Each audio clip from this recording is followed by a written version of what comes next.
여러분 안녕하십니까? Ladies and gentlemen, my name is Seo Tae-wang and I am Cho Seon of Yonhap News. It is a pleasure to meet you all.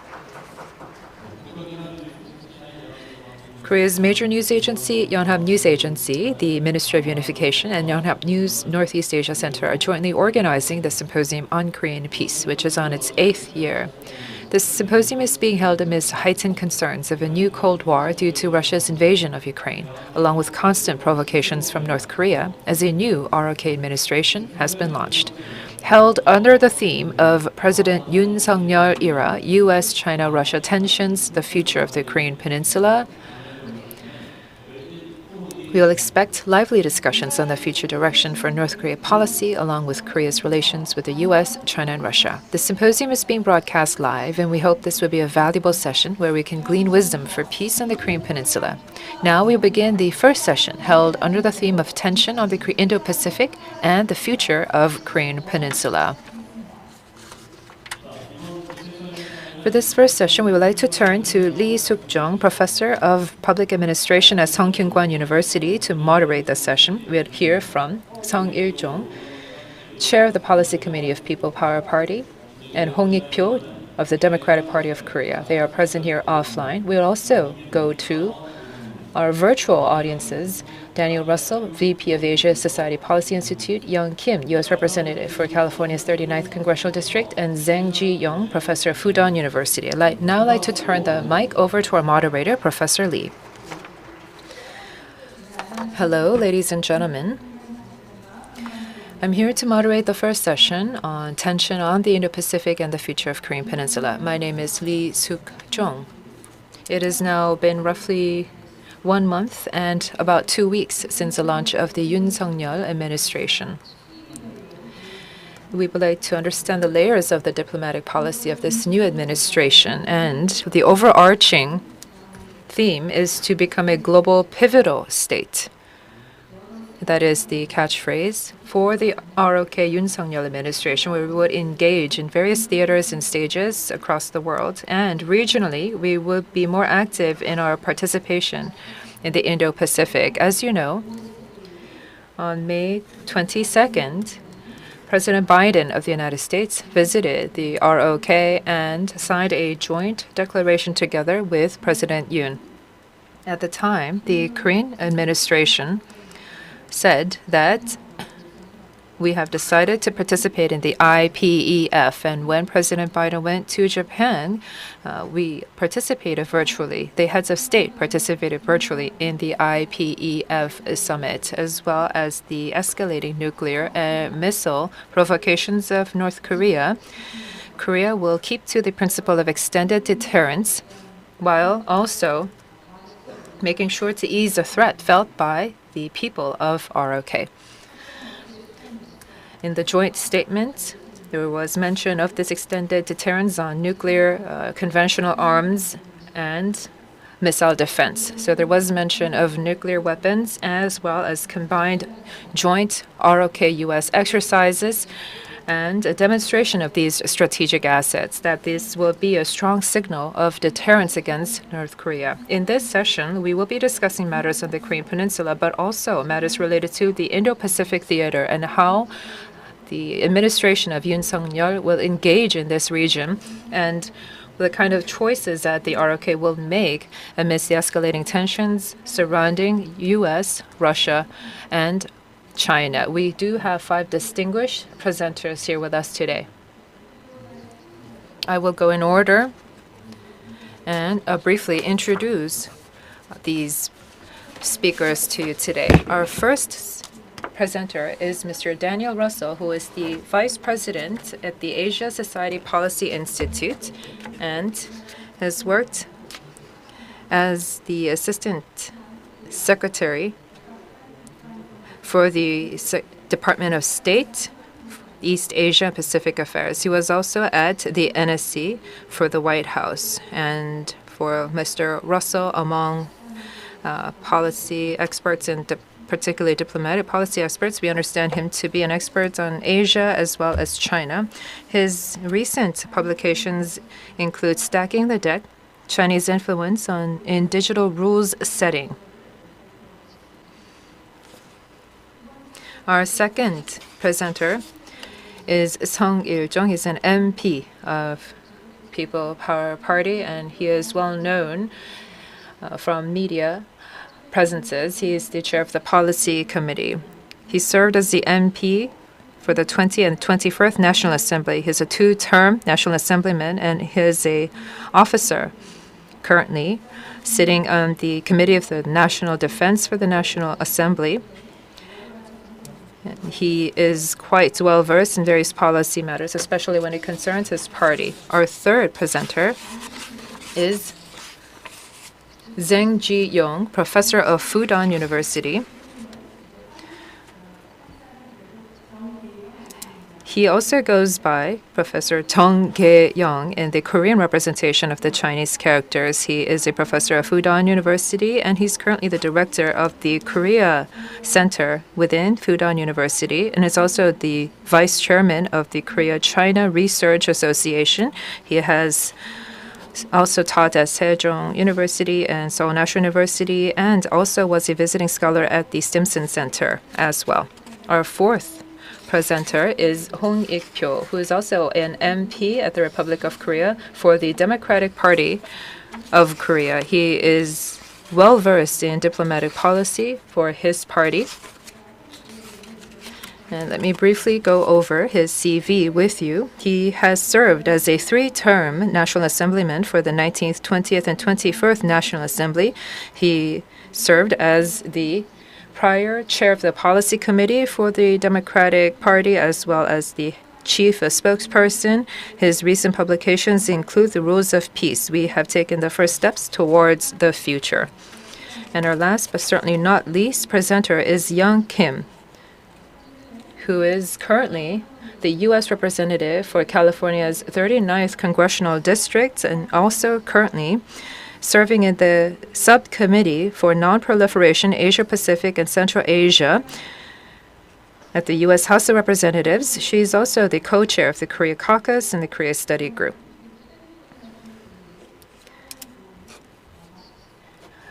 She is a U.S. Congresswoman. Now we would like to, since we have such a distinguished group of speakers with us today, without further ado, we would now like to turn directly to Dr. Daniel Russell. I would like to give you about 7 to 8 minutes, and after we hear from you, we will also, after we hear from all the speakers, we'll have a Q&A discussion. Thank you very much, Professor Lee. It's really an honor to lead off this panel and to be part of the Yonhap Symposium, although I'm sorry that I'm not there in person. The symposium is very timely, it's very important, because the prospects for the Korean Peninsula are directly affected by the enormous changes in the international environment, as well as the domestic political situations of all of the relevant countries. You've got the shift in the pandemic from COVID-19 to Omicron, the Sino-Russian joint statement on unlimited partnership, followed by the Russian invasion of Ukraine, which shattered key principles of the UN Charter. There's the combined impact of those two developments on supply chains, on commodity and energy prices, on the global economy. There's a sharp acceleration of the strategic rivalry and tension in the US-China relationship. There's been the very effective rebooting of the Quad and the launch of other US multilateral initiatives like the Indo-Pacific Economic Framework and AUKUS. There's been a shift among Europeans towards viewing China as a systemic rival and a new willingness to push back. And there's been a steady rise in negative attitudes towards China, which are near historic highs in many countries, including the US, including the Republic of Korea. But let's take a minute to look at these factors through the lens of North Korea, beginning with COVID. You know, it was only last month that the Kim regime acknowledged a health emergency. The pandemic seems to have delayed the expected cycle of DPRK provocations after the predictable collapse of the flawed summit diplomacy in 2019. It dramatically increased the North's self-isolation, its economic hardships, the regime's efforts to control North Korea's borders, its citizens, its information flows, the private markets. And the pandemic, ironically, shut down cross-border trade more effectively than US and UN sanctions had done. But it also blocked shipments of grain and fertilizer, farm equipment. Kim Jong-un acknowledged recently that the people's food situation was getting tense, but he continues to reject foreign aid. Pyongyang has shown no interest in offers of humanitarian assistance from Seoul or from Washington, and it's cautiously accepted only small teams of medical advisors and limited supplies from China.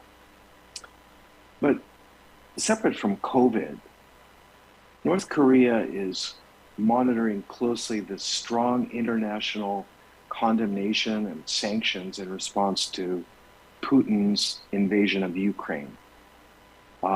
It's monitoring China's diplomatic support for Russia, and of course the already toxic relationship between Beijing and Washington, or Beijing and the other major democracies.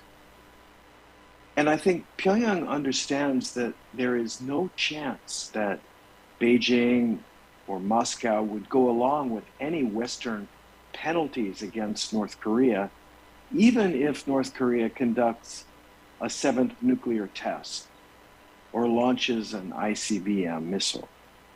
And we've already seen evidence of this in the Security Council. So the growth of a Sino-Russian bloc that defends dictatorships creates a very comfortable buffer for North Korea.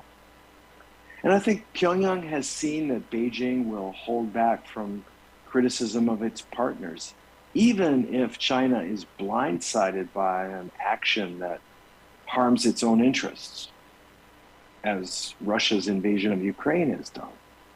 So I think this all shows Pyongyang that China is in a strategic trap, and it has to blame NATO's hostile policy for forcing Putin to attack the Ukraine. And frankly, that logic works perfectly for North Korea. Now, in addition to these changes to the international environment, let's look at the domestic political factors in the relevant countries. So South Koreans have chosen a no-nonsense, conservative administration that is not going to set aside national security interests to appease either Pyongyang or Beijing. Japan is now led by a prime minister who shares his predecessor's determination to strengthen national defense capabilities, but who doesn't have the burden of being viewed as a right-wing hawk. And while it's still early days, the divisions that have damaged Korea-Japan relations and have limited trilateral cooperation seem to be easing somewhat. And then the Biden administration has repaired the serious damage to America's alliances, to its international standing, and is significantly strengthening its defense posture, strengthening its political influence throughout the Indo-Pacific, and all of which is bad news for Pyongyang, and I think is worrisome for Beijing. Beijing itself is on the edge of a hugely important political milestone in October, the 20th Party Congress, when Xi Jinping expects to be made leader for life. And he is struggling with a host of very serious domestic and economic challenges. So where does that all leave us? Well, my assessment regarding the DPRK is that we're likely headed for another period of fire and fury provocations. Kim Jong-un might wait until after the Chinese Communist Party 20th Party Congress just like Putin waited until after the closing of the Winter Olympics. Kim Jong-un may or may not wait until the Omicron pandemic in North Korea subsides. But his strategy to force the world to accept North Korea as a nuclear weapons state and to use threats in order to eliminate or reduce sanctions, that's not going to change. And now he can count on China and Russia to tolerate and protect him more than ever before. My assessment of China is that Xi Jinping has become more powerful, more assertive, more determined, and frankly, more hostile to the West each year that he has been in power. So there's no reason to think that he's going to change direction in his third term. So my time is running out. So in closing, let me just say a word about Biden's Indo-Pacific strategy. The strategy is based on several key objectives: close coordination and collective defense and deterrence among like-minded allies and partners, strong and secure supply chains, high-quality standards, open markets in the region, the defense of good governance and the protection of democratic values and universal rights, and working together to prove that democracies deliver, not only for their citizens, but also for developing countries in critical areas like public health or food security or climate resilience. In every one of these areas, South Korea is more than just a natural fit. Seoul is urgently needed as an active partner on and beyond the Korean Peninsula. But let me stop here and listen to what the distinguished panelists have to say, and I'll be happy, Professor Lee, to discuss this further during the question and answer session. So thank you. Thank you very much. Daniel Russell 씨, 우리가 이제 So as Mr. Russell mentioned, what we need to take into account is that when there was a war in Ukraine, China sided with Russia in defending Russia's motive behind this attack. So Xi Jinping protected Russia and argued that it was NATO's hostile policy for forcing Putin to attack. And the same logic could apply for North Korea. So with Russia and China on the back, North Korea may try to engage in more provocations. There may be a seventh nuclear test and other provocations conducted by North Korea. Next, we'd like to hear from our second panelist, Sung-Il-jung MP of the People Power Party.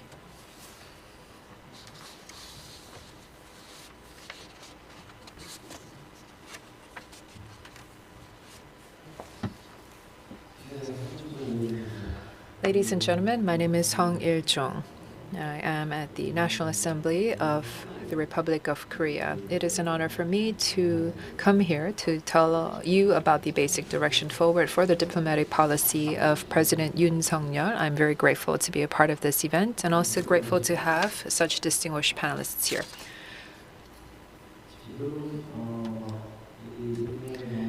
Currently, the Yoon Suk-Yeol administration is facing various obstacles and challenges that we must overcome. There is the COVID-19 pandemic, and this has given rise to nationalist tendencies across the world.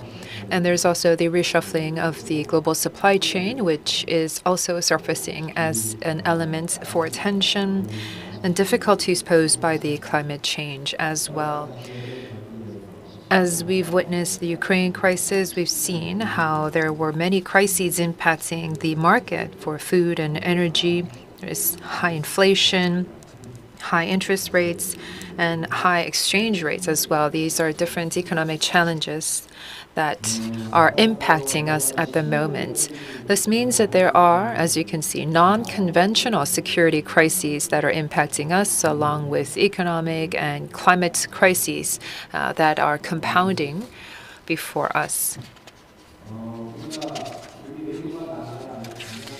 Here, we must look at the direction forward for our diplomacy. Korea is one of the top 10 leading economies in the world and an advanced nation as well. In a very short period of time, the ROK was able to achieve rapid levels of democratization and industrialization, which is not something that has been witnessed anywhere else around the world. We are a model case, and we have demonstrated this as such to the rest of the world.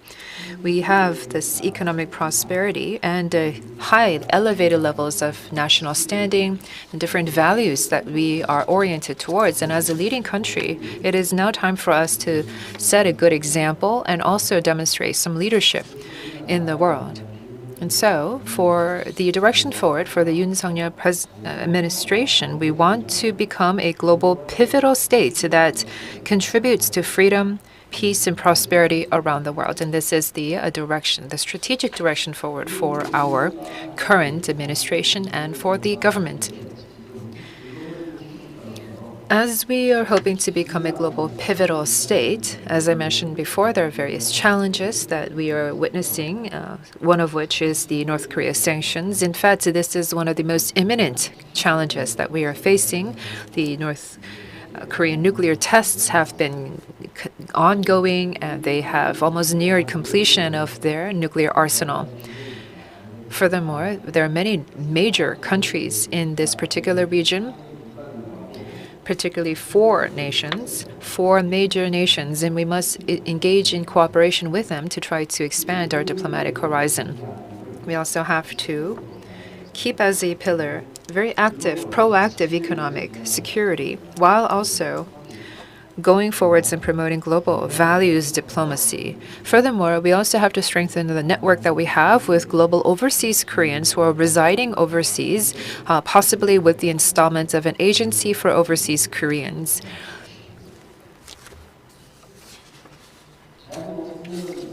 When it comes to North Korea deterrence, as I mentioned before, this is one of the most serious challenges, very important challenges that we are facing right now. Immediately following the launch of the Yoon Suk-Yeol administration, we welcomed the visit of U.S. President Biden. This is because there was the importance of North Korean sanctions led by the UN, and this has led to a huge momentum effort for these activities. North Korea's threats are quite imminent before us, and as the president himself has said, we're going to be very strict and restrained when it comes to a response to North Korean provocation. However, he also said in his speech in June that when it comes to humanitarian assistance, however, we're going to provide all forms of aid to the best ability that we can. Our comprehensive strategic alliance was upgraded once again with the visit of U.S. President Biden. We've had values alliance, supply chain. This alliance was further expanded so that Korea can contribute to humanity as a whole. I believe that this has contributed to a further expanded alliance framework. And when it comes to a relationship with surrounding nations, first of all, beginning with Japan, if we were to look back to the time of former President Kim Dae-jung, the Kim Dae-jung Obuchi, Keizo Obuchi Declaration, or the Korea-Japan Joint Declaration that was signed in 1998 was a very important event, a historic event that really symbolizes the importance of our bilateral relations, because at the time, the two leaders demonstrated the kind of partnership that we must promote for the future. Based on a correct and accurate understanding of history, we must see Japan as an important partner that we should work together with going forward. When it comes to our relations with China, we must develop a very mature cooperative relationship, a healthy and robust cooperative relationship based on mutual respect. We had combined a trade volume of 150 between China and Korea. It was 140 with Japan. So as you can see, we are heavily mindful of the fact that we and China are in a mutually reciprocal relationship, so that we have to promote a mature cooperative relations, as we are so dependent on each other, especially when it comes to our economies. And this is a kind of vision that we have, especially for the Yoon Suk-Yeol administration, for the future. And when it comes to economic security, the Korea's relations should be expanded to incorporate different values, maybe perhaps in the future including the realm of space exploration. In any case, we need to be very proactive in our economic security so that we can expand our alliance to technology matters. As you know, President Biden visited Samsung Electronics. This was an understanding of the fact that Korea's technological prowess has been continuing to grow. So our Chorus Alliance will expand to cover the realm of technology. As a professor has mentioned before, because these different changes are occurring around us, we have to set a correct and robust framework for all of these different changes, which is why President Yoon has decided to participate in the IPEF, because from the point of view of promoting the same values such as peace and freedom, we want to have stronger solidarity with the countries who are like-minded, and by participating in the IPEF, we can also contribute. The ROK can also contribute as well. So it is quite significant that Korea is participating in the Indo-Pacific Economic Framework. That's the orientation of the values diplomacy for Yoon Suk-Yeol administration, that's based on human rights, and we want to do our most when it comes to our global responsibility, be very mindful of the importance of peace, and also work on building prosperity with our neighboring countries, ultimately building on liberty and freedom. We will continue to strengthen the network that we have with overseas Koreans. And this is something that I mentioned early on in the opening, but we are considering possibly establishing an agency for overseas Koreans, because we understand the importance of the contribution of overseas Koreans residing abroad, so that we can work on strengthening the network with them. And perhaps the overseas Koreans residing abroad can engage in public diplomacy and other matters to try to expand and spread and disseminate Korea's values around the world. Lastly, I would like to state that Yoon Suk-Yeol administration is hoping to become a global pivotal state. And if I were to just summarize what I've mentioned before, the most important value is liberty or freedom, because freedom can bring more prosperity. If the country does not have freedom, if the country is not free, then it cannot make any kind of contribution. The ROK is a very free country, which is why in his inaugural speech, President Yoon Suk-Yeol mentioned the word freedom dozens of times, because he understands that freedom is something, it's the key value that can enable other values such as prosperity. Within this, there's human rights, human dignity, and various other foundations such as prosperity that could uphold these different important values. Freedom is what enables all this. But the other pivot, the other pillar is peace. And in mentioning North Korea, I talked of this importance as well, that peace and freedom would be able to form together a virtuous cycle that can allow us to prosper. By peace and freedom, I, of course, would have to point to the issue of a North Korean nuclear threat. We have to engage in all matters, all efforts to protect peace for our peninsula. The last value that I would like to talk about is prosperity through FTA. In fact, FTAs account for 60% of all trade volume across the world. So, in working together with like-minded countries, trade is obviously very important. I touched upon the issue of bilateral trade with China. We want to work with like-minded countries that share the same values with us, who are all complying by rules. And that's how we want to promote prosperity. So peace, freedom, and prosperity. These three key pillars will be what the ROK will found itself on, so that it can become a global pivotal state going forward, and that will be the key message of our diplomatic strategies Going forward, the Yoon Suk-Yeol administration will continue to work to become an important nation in the world, an advanced nation to do its utmost in terms of its responsibility in the world so that we can contribute to peace and also to orient ourselves and develop the important common values such as human rights. Thank you very much.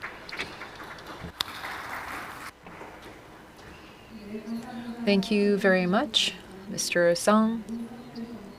You spoke of the three key values of the Yoon Suk-Yeol administration: peace, freedom, and prosperity. And particularly when it comes to liberal democracy, how the ROK government is going to continue to work very tirelessly to contribute to these values around the world. And this is something that I have also heard from my colleagues as well. Let me introduce the next presenter, who is Professor Jung Ji-young from Fudan University. He's very well aware of the situations on the Korean Peninsula, so he is expected to provide us with more in-depth analysis of the current situation. I'd like to invite Mr. Chung. Thank you very much for that introduction. Good morning, everyone. My name is Jung Jae-young. I'm a professor at Fudan University in China.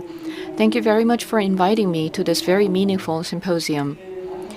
The topic of my presentation is the Yoon Suk-Yeol administration's strategic vision and China policy. There are 3 points in my presentation. First, I would like to discuss the overall strategic situation in East Asia and how the Yoon administration is perceiving it. You may find that many members of the Yoon Suk-Yeol cabinet are from the Lee Myung-bak administration and the Park Geun-hye administration. So this indicates that the Yoon administration's foreign policies and security policies may be different from the previous administration. And I believe that this perception towards China is related to the rivalry between the U.S. and China.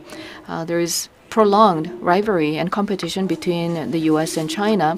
And the Yoon Suk-Yeol administration believes that there needs to be a change in direction.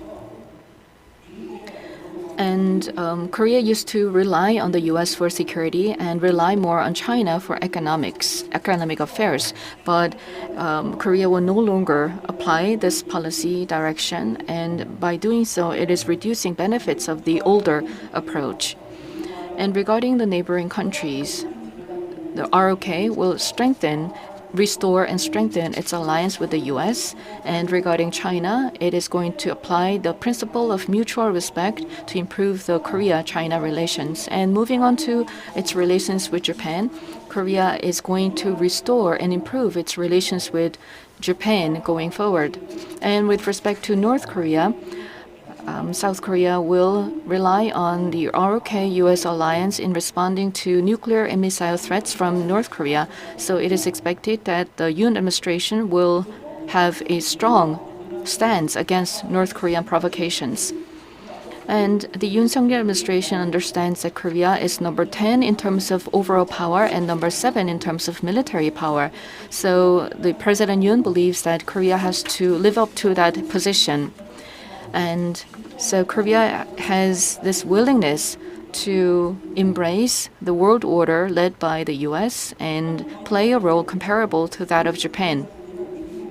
The recent victory in the presidential election by candidate Yoon gave a relief to the U.S., and recent analysis by the Congress of the U.S.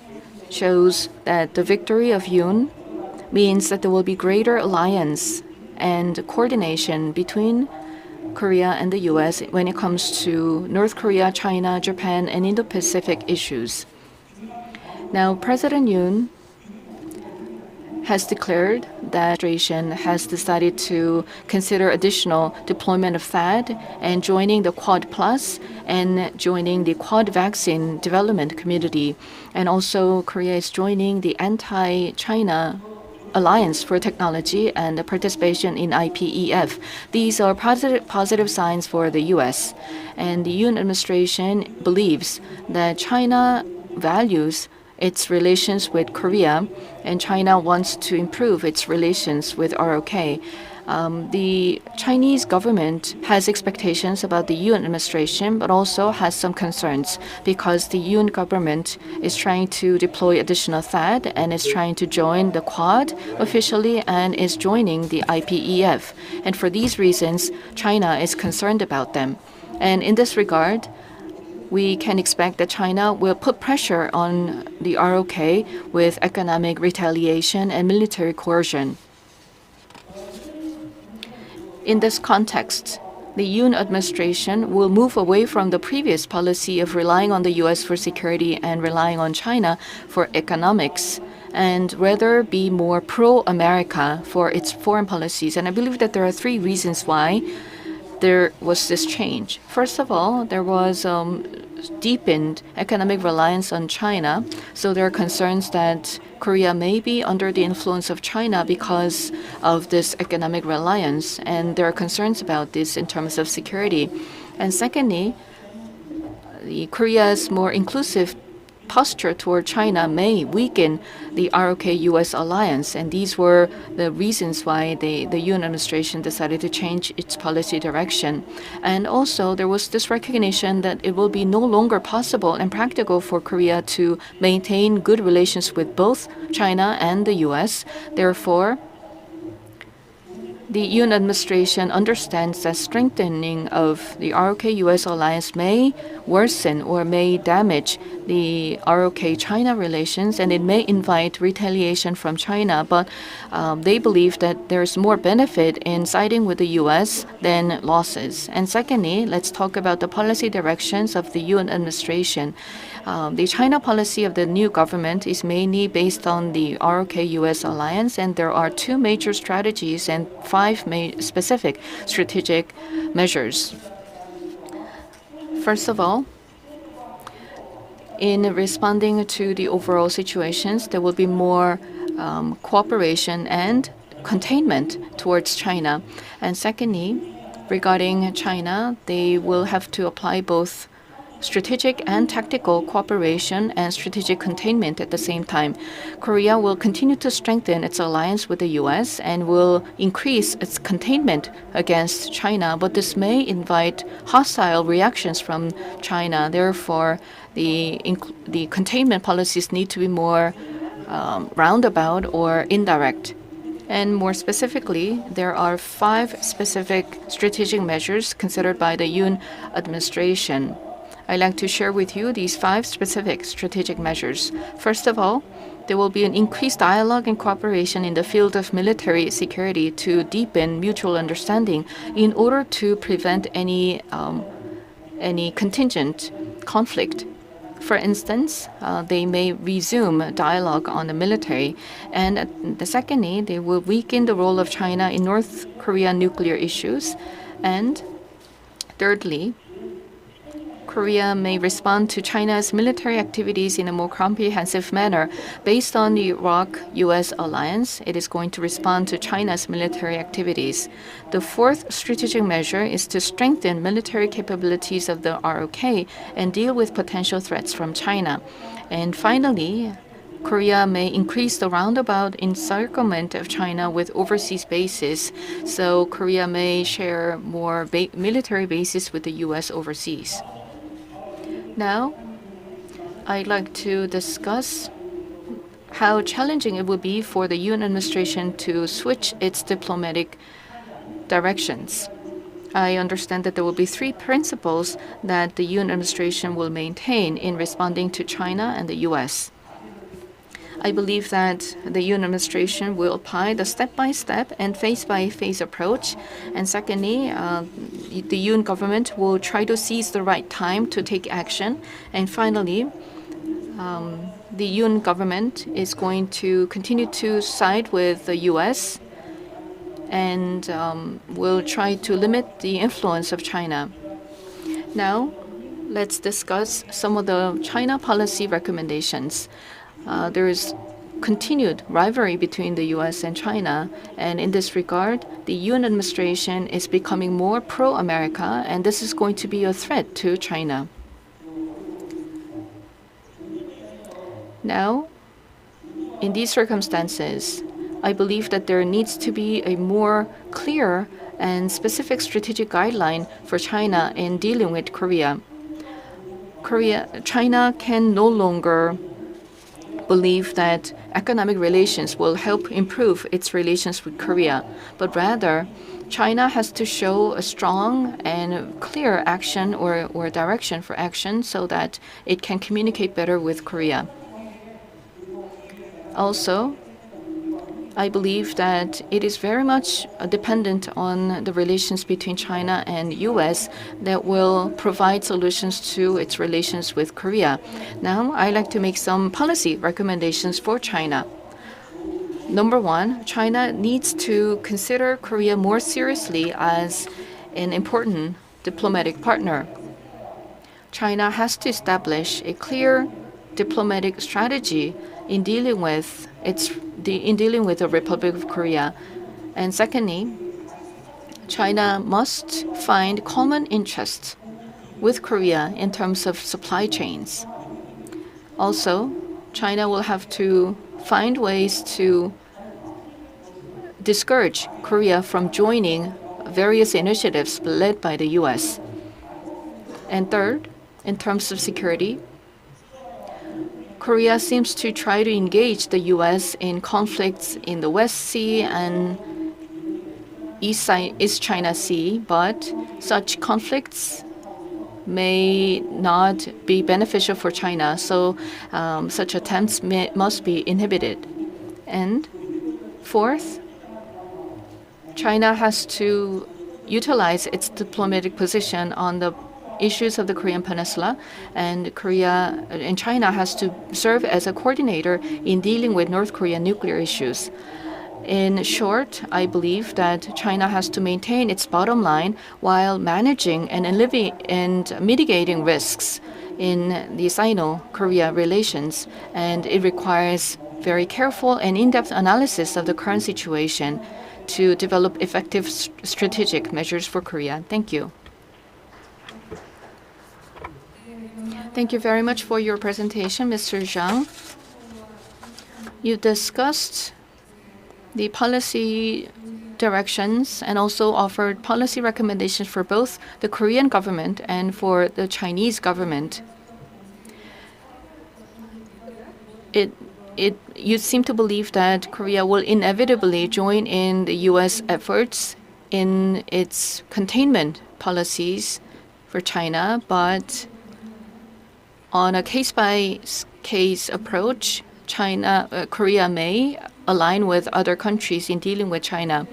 And as for policy recommendations to the Chinese government, you mentioned that the Chinese government should no longer consider economic interest and economic relations with Korea as a comfort zone. So these were very useful recommendations for both governments. Next, we'd like to hear from MP Hong Ik-pyo.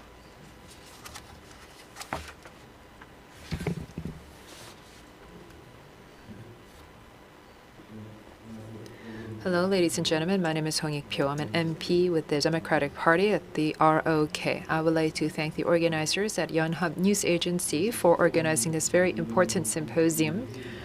I have the chance to meet with Professor Lee in symposia such as this, and I remember having a discussion with different experts before the presidential elections about the geostrategic situation of the ROK, that the diplomatic philosophy of the presidential candidates is very important, but it seems that the public is not very much interested in the diplomatic policy campaigns of the candidates, and that the experts and scholars are particularly disappointed about this. In this most recent presidential elections, I think that there was very minor attention paid to diplomatic affairs, particularly with the U.S. and North Korea relations, compared to past presidential elections. So the fact that the Yonhap News Agency is organizing this symposium for us to discuss diplomatic policy of the new administration is quite meaningful.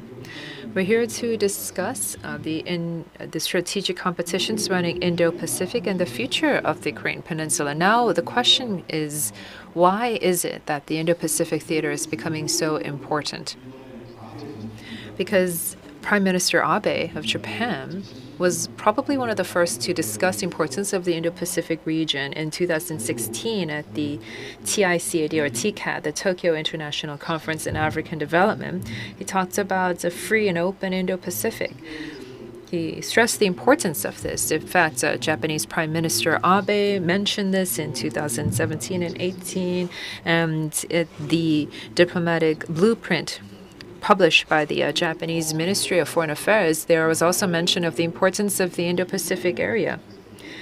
In the first term of Prime Minister Abe, he also again stressed the importance of the Indo-Pacific region because for Japan, this region is very important to become a normal state, that is to say, a military armed state. And Japan was interested in trying to work with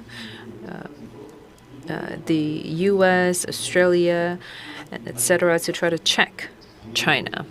And Japan was hoping to use this as an opportunity to find legitimate cause for its armed forces again. In fact, we feel that that may have been Prime Minister Abe's original intention.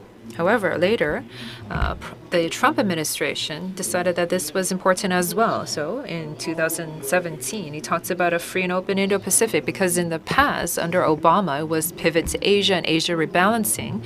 But under Trump, there was this importance of Quad in the Indo-Pacific region. And in fact, in 2018, the U.S. Pacific Command was renamed the Indo-Pacific Command. And in 2019, the U.S. published the Indo-Pacific Strategic Report as well.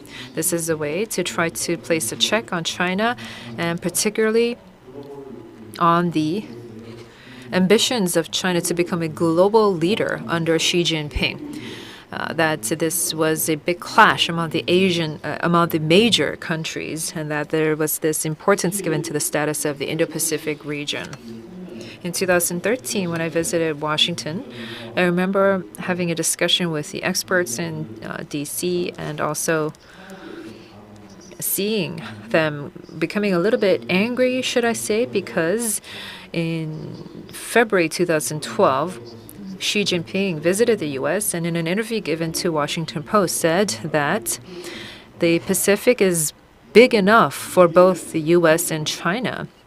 And this angered some people in Washington, that because they thought that the U.S. was more dominant in the Pacific region, but China was trying to attempt to provoke the U.S., saying that the Pacific is big enough for both of us, came as a sort of challenge to the United States because they have always historically seen the Pacific region as a place where the U.S. had more influence.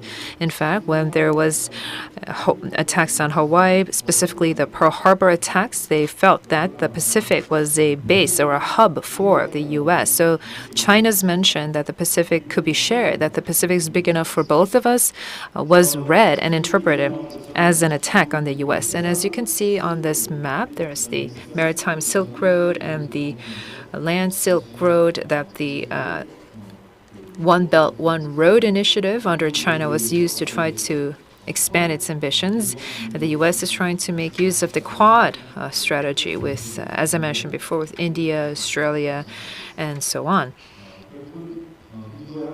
Ultimately, this would come down to a clash of these two major nations' interests surrounding the Indo-Pacific region. So in the past, this clash was primarily military, but this framework started to change because Indo-Pacific strategic importance was in the past seen as a military framework, but recently this Quad idea was changed to an IPEF idea because now the strategic value of the Indo-Pacific region has been escalated and expanded to also incorporate the economic security matters. From the point of view of international politics, there are many different kinds of theories. There is idealist and realist theories, and this idea of mutual dependence and mutual cooperation, that this could lead to maintenance of peace. That is the kind of idea of a liberal peace cooperation. So the Dell chain theory, for example, the computer manufacturer Dell, if once Dell kind of made a seamless supply chain of computer manufacturing, that no country that is engaging in this Dell supply chain would enter into war, because then they would not be able to make Dell computers. Apple is one such country currently. When there is a flood in Thailand, there would be an issue with Apple's supply chain. When there is an issue in Taiwan, there is an issue with Apple's supply chain. So this is a kind of economic mutual dependency that we were thinking about. But this framework is changing slightly, because now people say that if we are too overly dependent on one country, that makes us vulnerable, especially in terms of our supply chain. This means that people are shifting to a more of a realist outlook. That, for example, many countries are saying we maybe have to minimize our reliance on countries such as China, for Japan and the U.S., for Japan and Korea as well. There was similar issues because Korea was reliant on Japan for a particular component for semiconductors, and because we're too overly reliant on Japan for this one kind of particular component for semiconductors, that would derail our supply chain. Now, the supply chain mutual dependency is seen as a cause for concern. Under Trump, the U.S. had tried to tie trade and military together. So in the past, there was not such an explicit tie between trade and military, although people understood that they were still very important mutually. But now, under Trump, there was explicit mention of trade tied in with military. And this is not something that was just promoted by Trump. It was also promoted by China, that their strategic interests would include both matters related to trade and military matters. It was similar to how China placed pressure on Korea for THAAD deployment.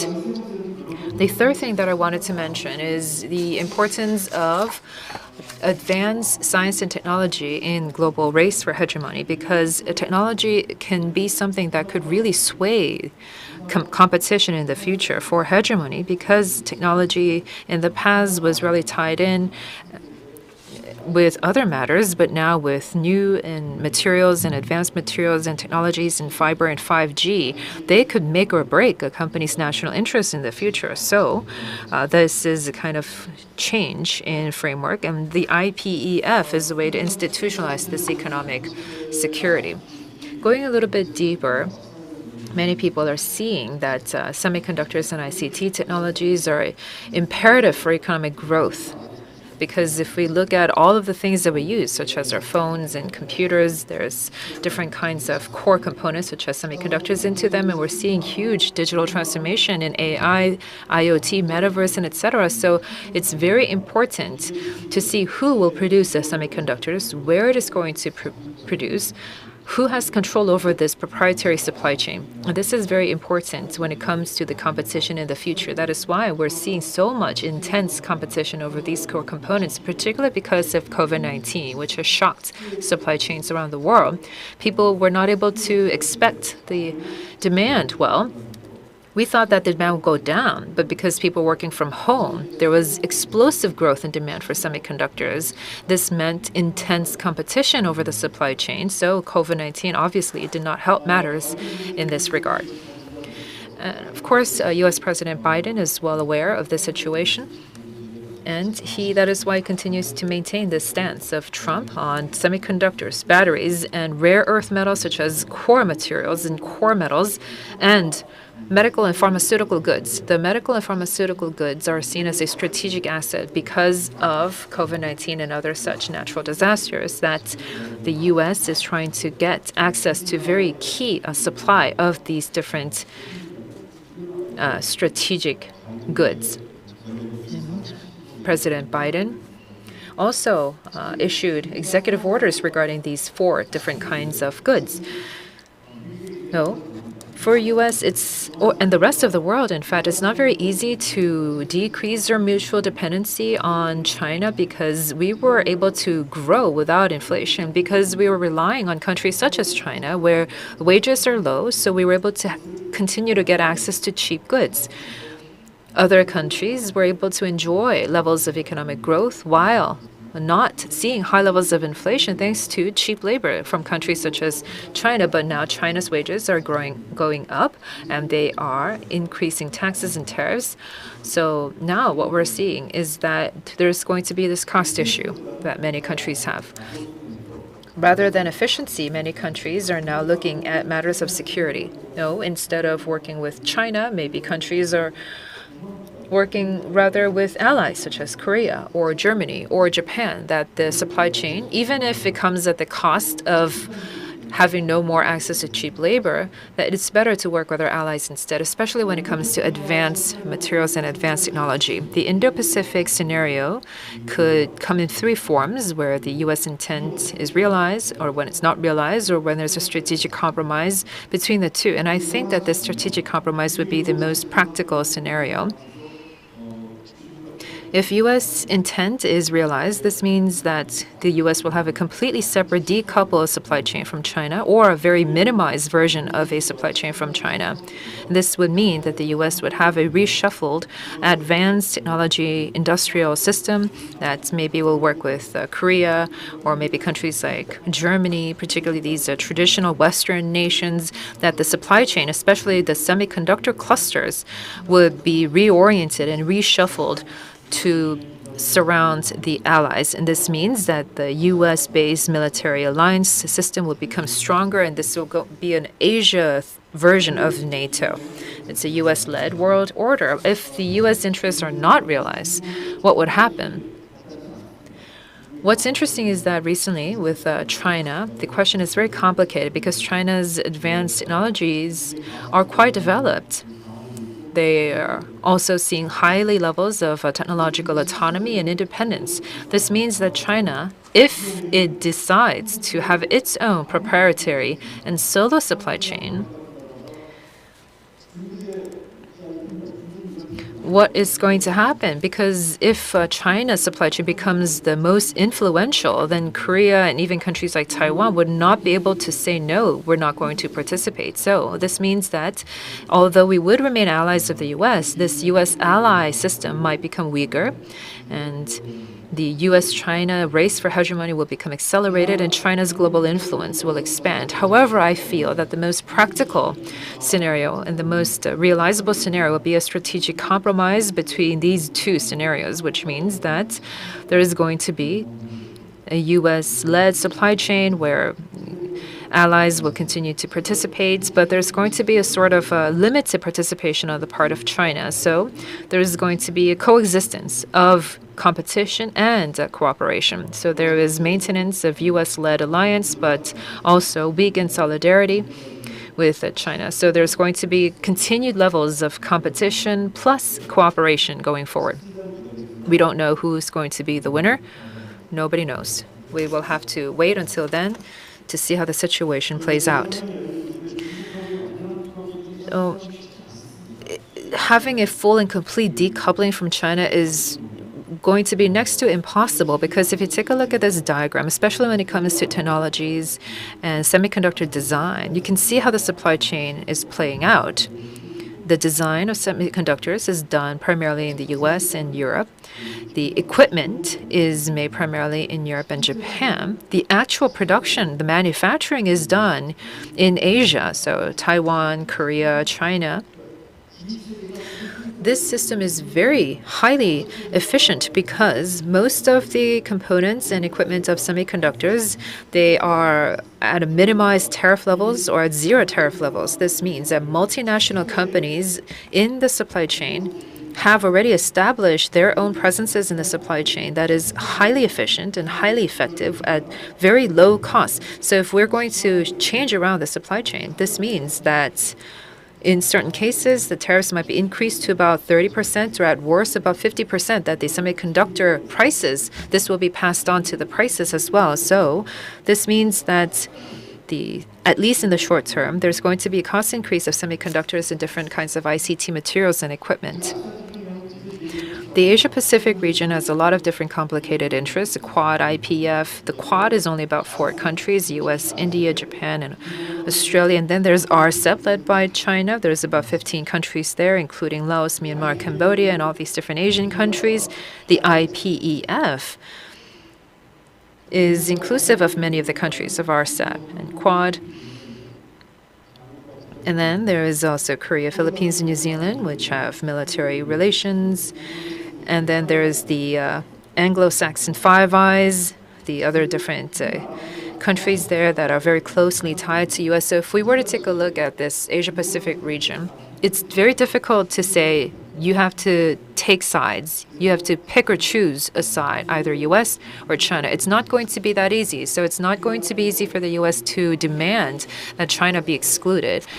Foreign Minister Park Jin has mentioned many times that we do not want China to be excluded from IPEF, that we would like for China to participate in IPEF. And this is precisely why, because IPEF is not something that is very exclusionary, that it's going to be open, because it's not going to be easy to leave China out. But as you know, IPEF was also something that was excluded China early on, and later China participated in the framework, so we'll have to see how IPEF plays out. Another thing that we have to think about is this from Heritage Foundation's 2019 index, where it says that the U.S. does not have the necessary force to meet a two major regional contingency requirement. And this is something that under the Reagan administration, there has been consistent mention of, because in the past there was the Soviet Union situation and Asia situation. It was difficult to deal with two major crises at the same time. If there is a kind of two wars or 2.5 wars playing out on different fronts, it's nearly impossible to deal with them at the same time. Under George Bush Sr. and Clinton, all of these different crises, in some cases, the U.S. have engaged in two wars, two fronts. Sometimes they tried, sometimes they gave up. But if we look at these two wars playing out on two fronts, under George Bush Sr., they have had to give up on that. And then under Clinton, they tried to engage in two wars. And in 2011, there was that 1+ war front. So the other wars, the other crises were given up on. That's what Heritage Foundation is pointing out, that the U.S. would not have the resources to fight two wars at the same time. There's the Russia invasion of Ukraine and the China conflict. And this is a huge dilemma for the U.S. because they don't know if they would have the resources to put into two fronts at the same time. If U.S. relations with China were not bad, were not this bad right now, then the U.S. would have been more effective in responding to Russia. However, now that China and Russia are closely working together, it's very difficult for U.S. to deal with this. Now, this is obviously a concern that comes with having hegemony, but I know that this is something that many people in the U.S. circles are really worried about. Now, what is the implication this has for Korean Peninsula? This means that the U.S.-China relations are very important for us, because if there's more competition between the two, this would also make things difficult for us. For Korea, we want our peninsula to be peaceful. We want stability with North Korea. And this can only be had if U.S.-China relations are good. If the U.S.-China relations become poor, then it will become difficult for us as well. In May, there was a long-range missile test fire by North Korea, but there was no UN resolution that was passed because of opposition from China and Russia. Which means if there is a kind of new Cold War or kind of Northern alliance among North Korea, Russia, and China, this is obviously not going to be helpful for us. So for Korea, we want the U.S.-China relations to be cooperative, and that this is what the Yoon administration is concerned with as well. At least when it comes to matters on the Korean Peninsula, we have to try to have cooperative relations maintained between the U.S. and China. For the future of the KORUS alliance, this already has been touched upon in the 2021 KORUS summit and the most recent summit between Presidents Yoon and Biden. We've seen the same thing as well, that the military alliance is going to be expanded to include non-traditional economy, human rights, vaccine diplomacy, various different matters into a comprehensive global alliance. And of course, this is what everybody wants. In fact, if there is more exposure of a military alliance for the KORUS alliance, that's going to come at a bigger burden for us. And thirdly, for IPF, as I mentioned before, we want to have a free and open IPF that is not exclusive of China. And this is what is aligned with our interests, which is why I think that Foreign Minister Park Jin's comment was quite rational and reasonable as well.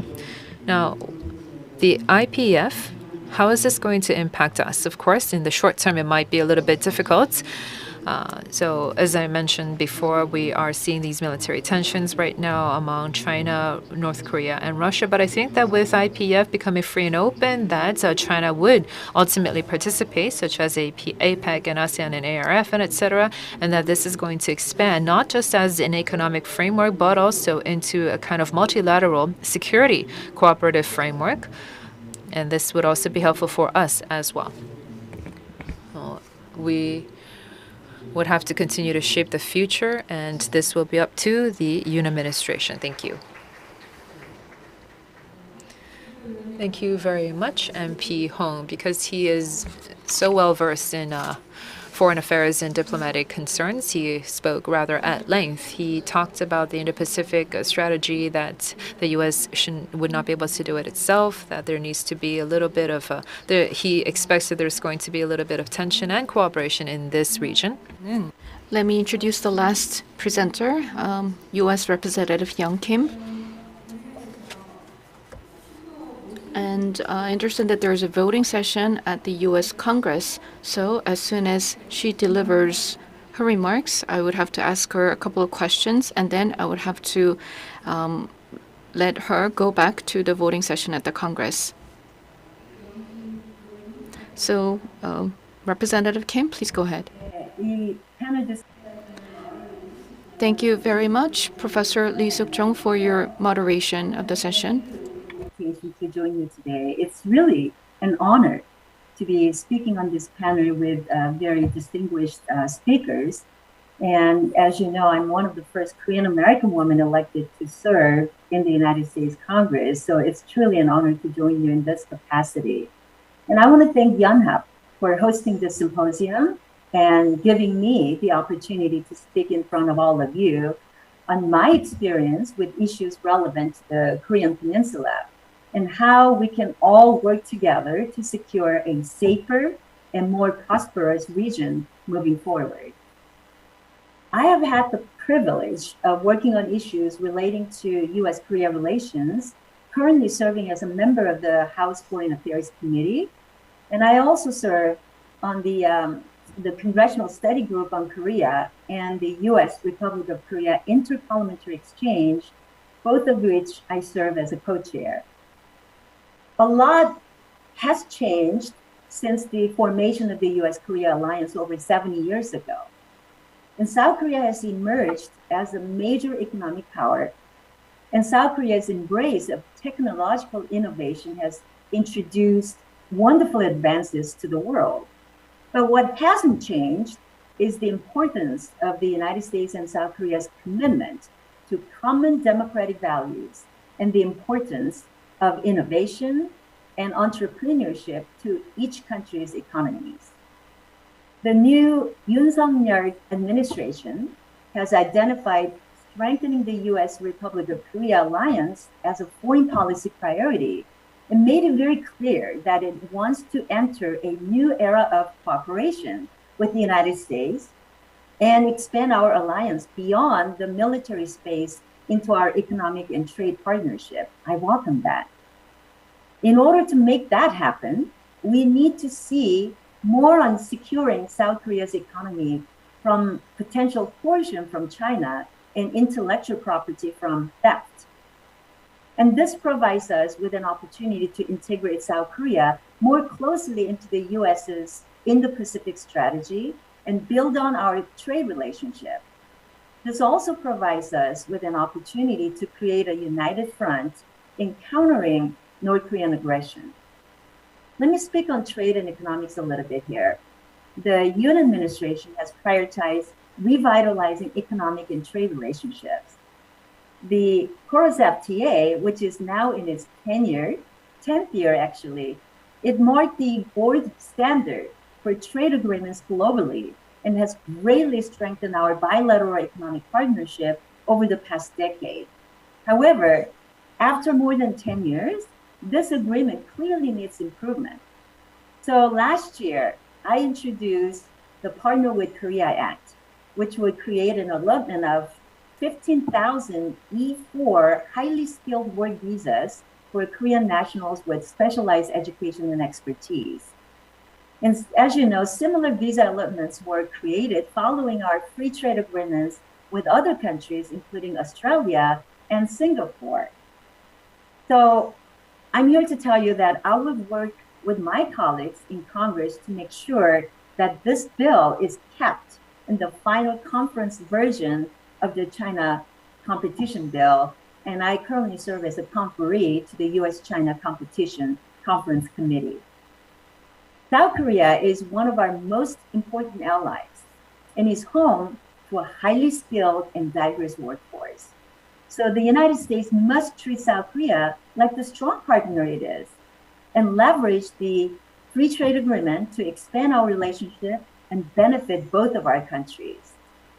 Last year, I also led a bipartisan letter with my Democratic colleague, Representative Stephanie Murphy, to President Joe Biden, urging him to engage our allies and partners in the Indo-Pacific in new trade opportunities, including by re-evaluating membership of the CPTPP trade agreement. The U.S. and South Korea alliance is at its strongest when it's fully leveraged in all areas, especially trade. So I look forward to working with President Yoon and his new administration to further enhance our bilateral trade relationship and improving the KORUS FTA. You know, security on the Korean Peninsula is a big concern. Unfortunately, enduring threats from North Korea have not gone away and are only increasing. North Korea has launched 18 rounds of missile tests in 2022 and 8 just this month. This challenge will require close coordination and cooperation between the United States and South Korea, as well as with our surrounding allies, and is central to security in the region. And President Yoon has signaled a tougher approach to North Korea's behavior, and it appears that on this issue, he will be more in line with traditional U.S. policy towards North Korea. I want to talk about a little bit on the bilateral and trilateral relationship. The U.S. and South Korea must work within our bilateral partnership and with our regional partners to stabilize the security situation on the Korean Peninsula. This requires the maintenance of a strong and coordinated United States forces in Korea, as well as a clear command control structure that should be handed over to South Korean-led OPCON once certain conditions are met. And I think the new administration's approach provides South Korea, Japan, and the United States an opportunity to present a united front of intolerance to North Korea's behavior. It also requires close coordination between Tokyo and Seoul on responding to and preparing for threats from North Korea that go beyond basic intelligence sharing. History is important as ever, as is how we remember it and teach it to the next generation. We shouldn't forget that. However, we must all remember that given the threats we face today, the highest priority for all of us should be the continued survival and prosperity of our people, as well as the security of our nations. Next, the United States and South Korea must prioritize the complete, verifiable, and complete denuclearization of North Korea as a top priority. We have to deal with North Korea we have today, not the one we want. The Kim regime has shown time and time again that it is not trustworthy, consistently failing to deliver on its promises to denuclearize even when they come to the negotiating table. So we must put strategic pressure on the Kim regime to bring them back into compliance, support human rights in North Korea, and work towards denuclearization. Further, human rights must be at the forefront of our approach to North Korea. Our alliance must recognize and embrace that confronting North Korea on its horrendous human rights abuses is essential to securing verifiable commitments from North Korea regime, the Kim regime, and upholding the values of our nations. Considerations in human rights, instead of being compartmentalized, progress on humanitarian issues should be linked directly to denuclearization negotiations with the North. Recently, I introduced the bipartisan North Korean Human Rights Reauthorization Act of 2022 in the US Congress. This would reauthorize and update the 2004 law to promote human rights and freedom in North Korea. Some of the new provisions in this bill would reunite Korean American divided families with their war-torn loved ones and require immediate appointment of a special envoy on North Korean human rights issues, support broadcasting efforts to promote freedom of information in North Korea, and ensure the delivery and distribution of humanitarian aid to the North Korean people, and working with the United Nations Refugee Agency to protect and resettle refugees from North Korea. You know, as an immigrant from South Korea with family members who fled North Korea, supporting the North Korean people is personal to me. And I'm proud to lead the charge to ensure the United States promotes human rights for the people of North Korea and continues to be a beacon of hope, freedom, and democracy. So in closing, I want to say that in recent meeting between President Biden and President Yoon, I'm happy to note that both leaders have expressed support for strengthening the alliance and for strengthening our relationship. This is why I'm excited about my upcoming visit to Korea with the congressional delegation as co-chair of the Congressional Study Group on Korea. I'll be there in 2 weeks. Strengthening our economic relationship and meaningful engagement between South Korea, the United States, and other countries looking to counter the aggression of bad actors in the Pacific region is critical. So our congressional delegation is committed to ensuring this happens. I'm looking forward to a very productive discussion and visit, as well as a bright future of the Korean Peninsula and United States and South Korea relations. With that, I look forward to answering your question. Thank you very much, Representative Young Kim. First of all, I'd like to say we are very proud of you to get elected and as a first Korean female American. So we'd like to see in Seoul in near future. Since you have to go back to voting, I will give you just brief questions. When President Biden visited Seoul, many Korean conglomerates like Samsung Electronics and Hyundai Automobiles promised to invest huge amount of money to the U.S. soil. But some Koreans are wondering what's the economic benefits to South Korea. So I wonder if you can elaborate why this kind of active investment from the Korean side to U.S. is good for South Korea as well. And second one, I'm glad you mentioned about CPTPP. Many experts in Korea wish the Biden administration join CPTPP in near future, but he's very active about the Indo-Pacific Economic Framework, but he doesn't show any concrete plan to join CPTPP. So considering your domestic political situation, is it plausible scenario for the U.S. to enter CPTPP in near future, or it will be very difficult under the current situation of economic difficulties and also your November election, or that many Koreans predict Democratic Party will lose many seats. So, Young Kim, please. Sure. Thank you so much for that question. I think you first talked about the benefits of U.S. and South Korea economic relationship. And when President Biden recently visited South Korea, Samsung announced their additional investment of $17 billion in the United States in the EV in, I believe, Georgia.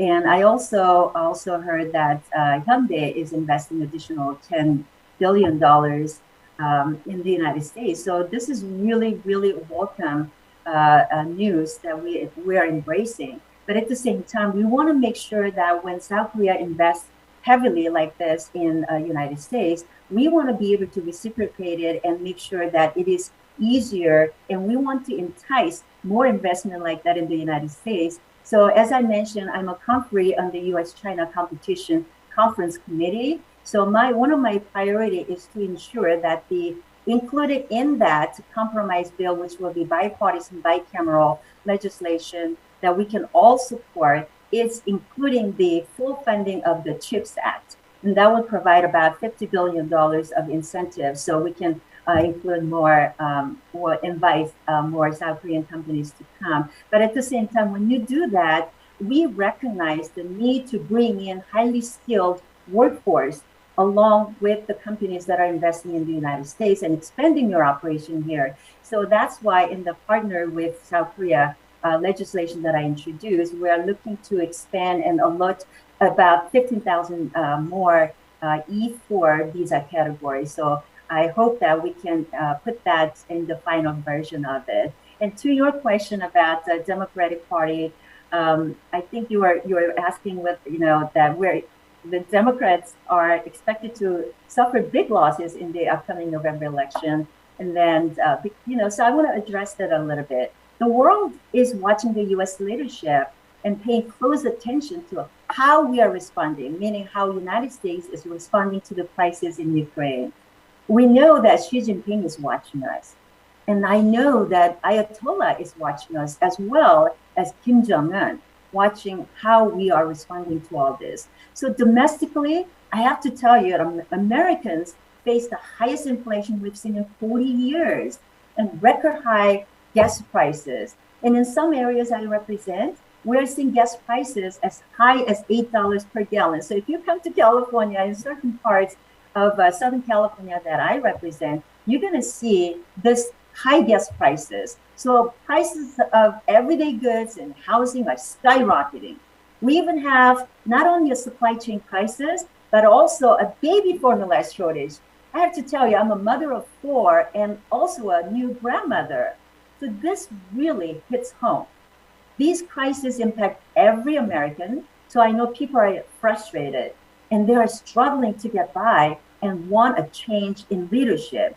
And that's why we're expecting a major change in November. But I don't want to get ahead of ourselves. And I can tell you that Republicans generally agree that we need stronger U.S. leadership abroad, including in the Indo-Pacific region.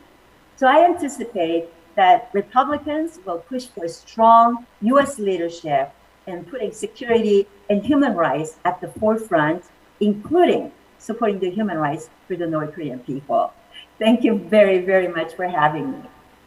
Thank you very much, and we wish you all the best to you, and then you better go back for the boarding. Thank you very much.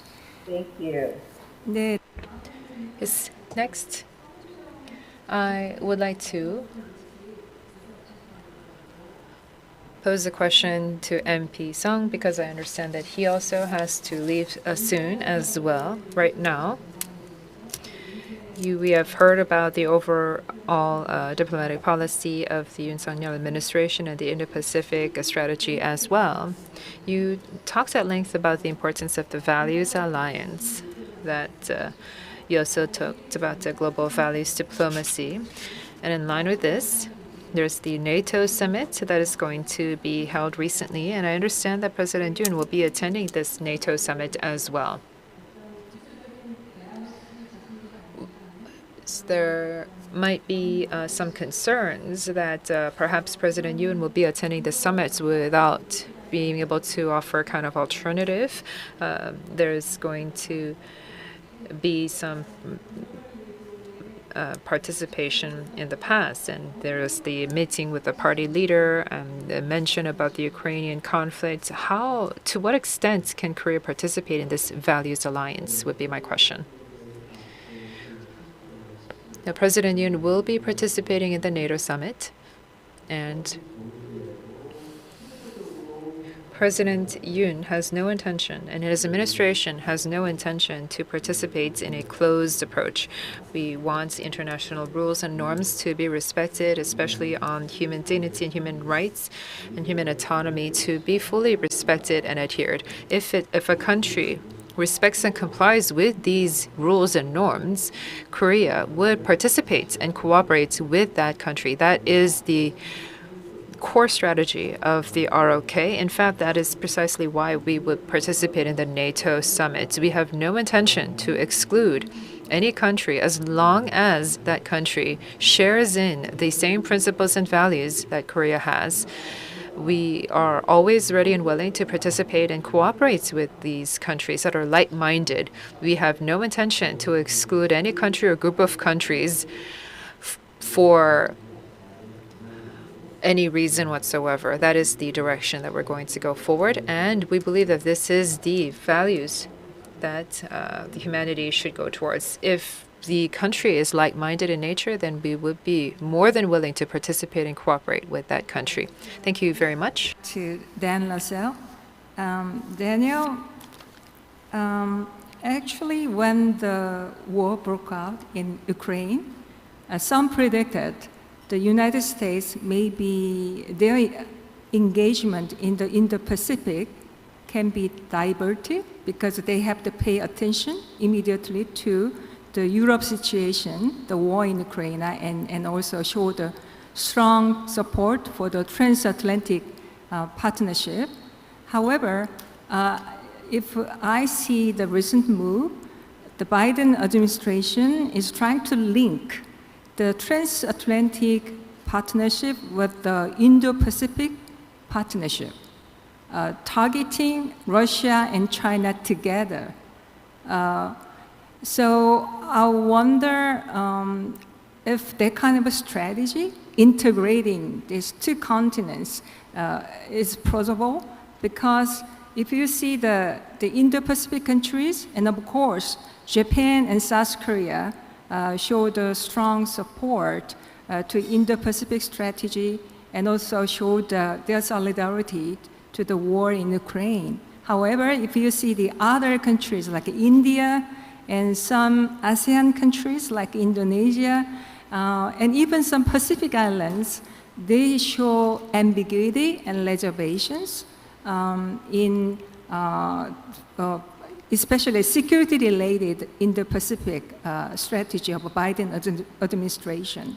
So how would you persuade these uncomfortable Indo-Pacific countries to participate more actively in Biden's Indo-Pacific vision? Well, thanks, Professor Lee. I would not describe this as the United States targeting Russia and China, but rather Russia and China targeting universal rights and the principles of the UN Charter. Look, China, with Russia's help, is attempting to do two things that are very dangerous to countries like South Korea, but dangerous to countries like India and Indonesia as well. One of those things is attempting to create a regional sphere of influence that would allow China or Russia to dominate and to bully neighbors like they were able to do in previous centuries.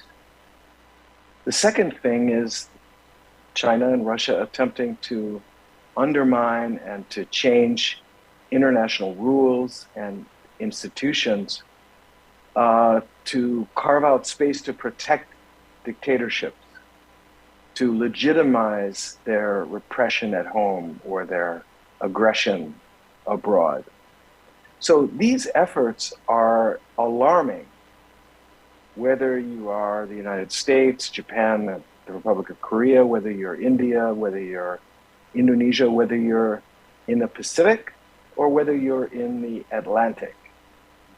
And I think that the aggression by Putin in Europe, combined with the assertiveness and the coercion of China in Asia, have brought countries to the realization that there really is only one global theater, only one set of universal rights of international law, so that the geographic divides are not really that important to this challenge.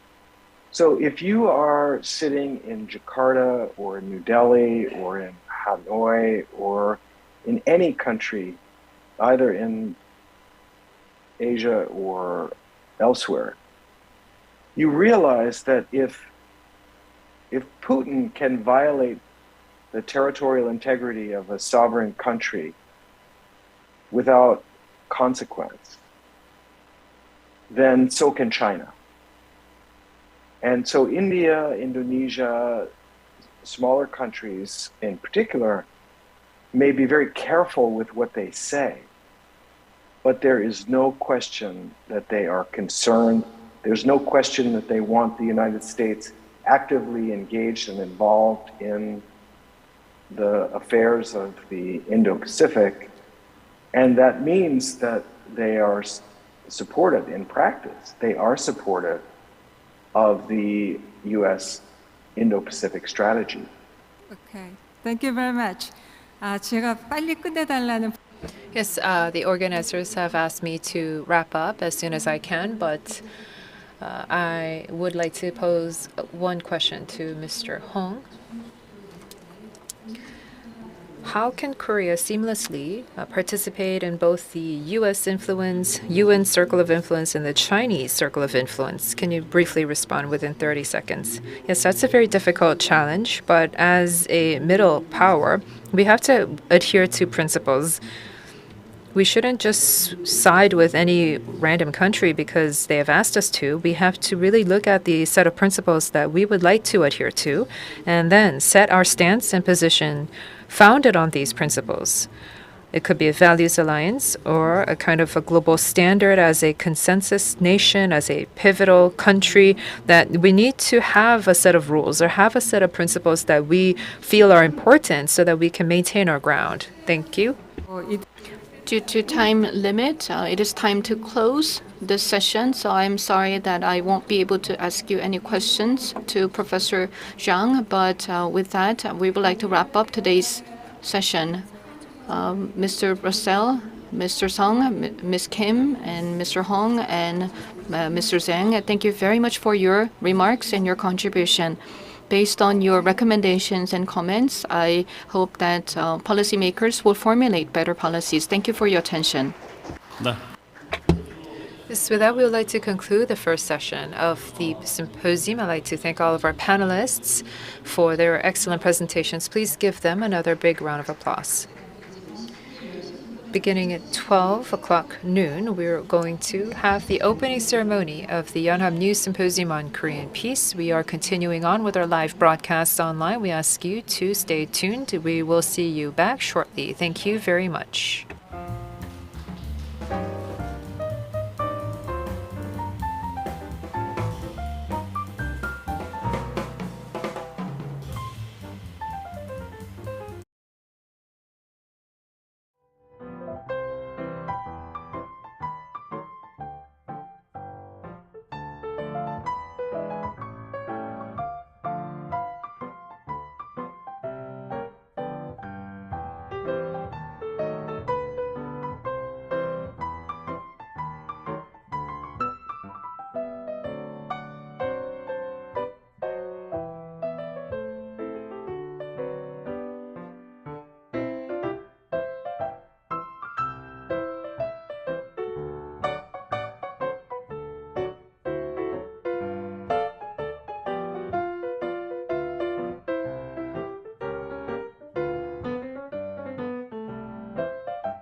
2022 한반도 평화 The Yonhap News Symposium on Korean Peace, President Yoon era U.S.-China-Russia tensions, the future of the Korean Peninsula. We'll have the first session incorporating the keynote address on tension on the Indo-Pacific and future of Korean Peninsula. Session 2 on Northeast Asia in the eye of the storm, Korea's choice.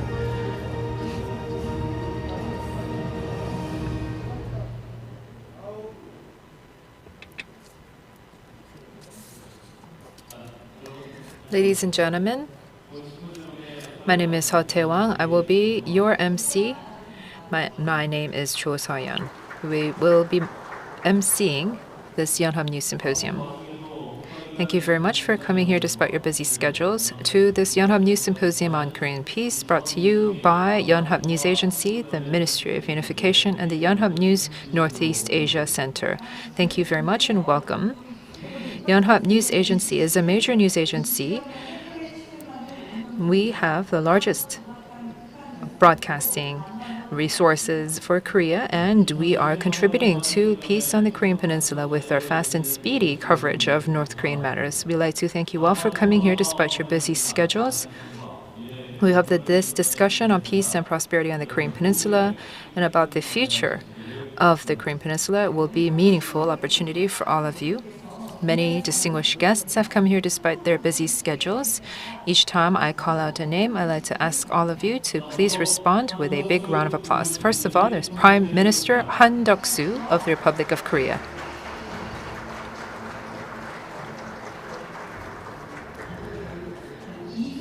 Please welcome Lee Jun-suk, Party Leader of the People Power Party of the Republic of Korea.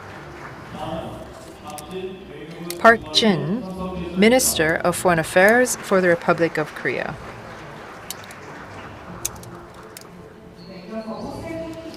Please welcome Oh Se-hun, Mayor of the Seoul Metropolitan Government. Please welcome Kim Dong-yeon, Governor-elect of Gyeonggi Province.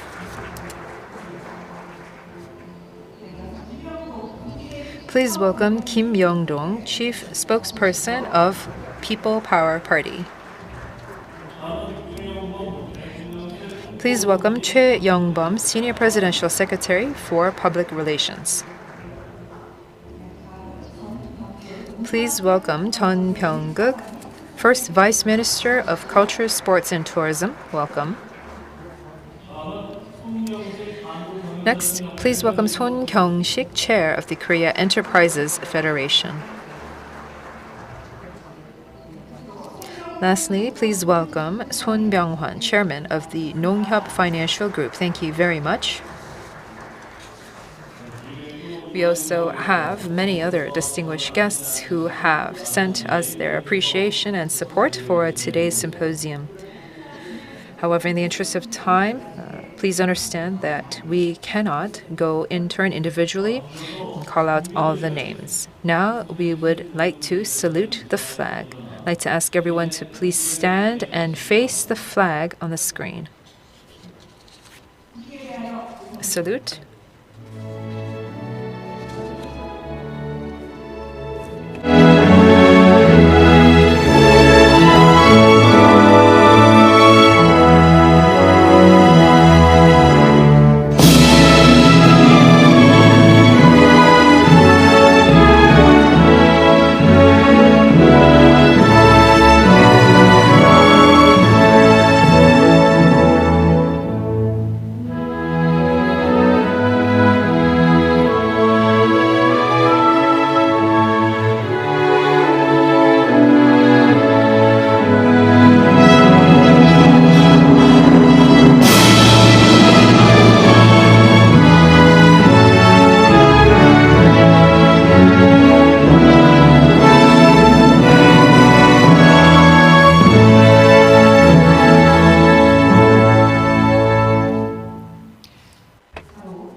Please take your seats.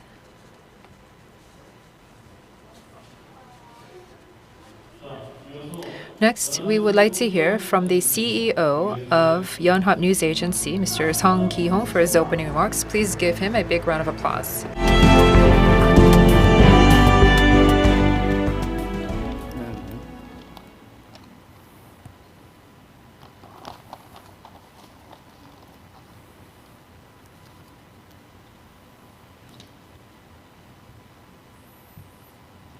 Good afternoon, ladies and gentlemen. I am Suk-Yeol, CEO of Yonhap News Agency.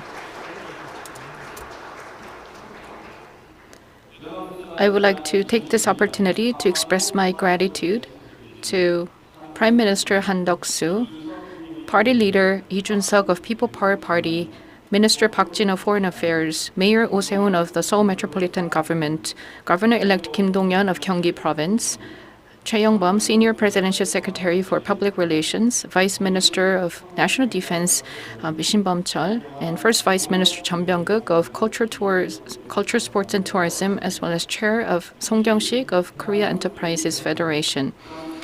Prime Minister Han Duck-soo recently visited Paris to give a presentation to win the bid to host 2030 Busan Expo. After spending 5 days in Paris as an official schedule, he arrived yesterday in Korea. Thank you for coming here despite his very busy schedule.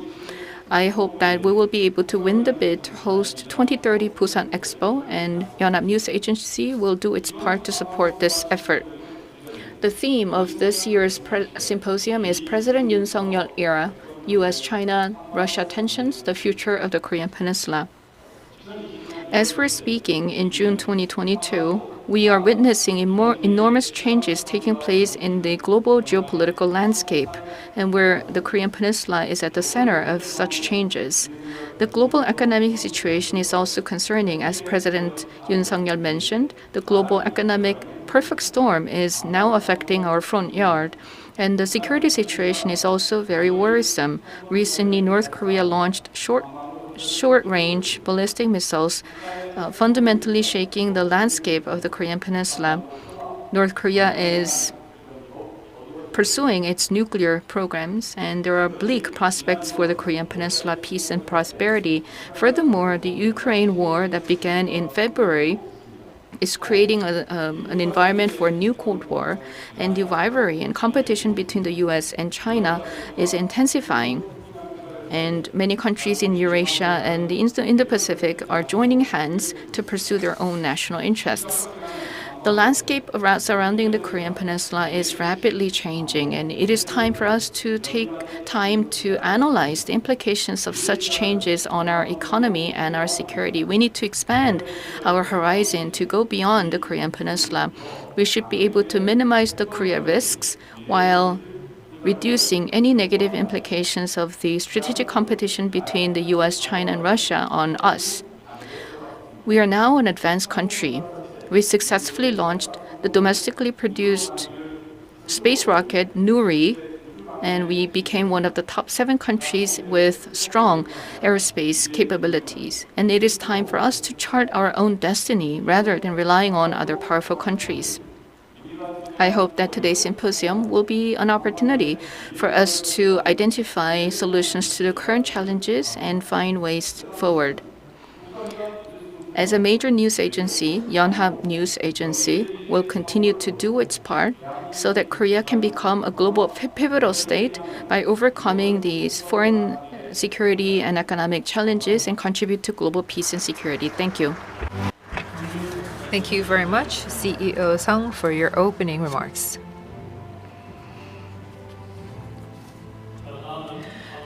Next, we'd like to welcome Choi Young-bum, who is a Senior Presidential Secretary for Public Relations, who will be reading the congratulatory message by President Yoon Suk-yeol, who was unable to attend due to his busy schedules. Please give Mr. Choi a big round of applause.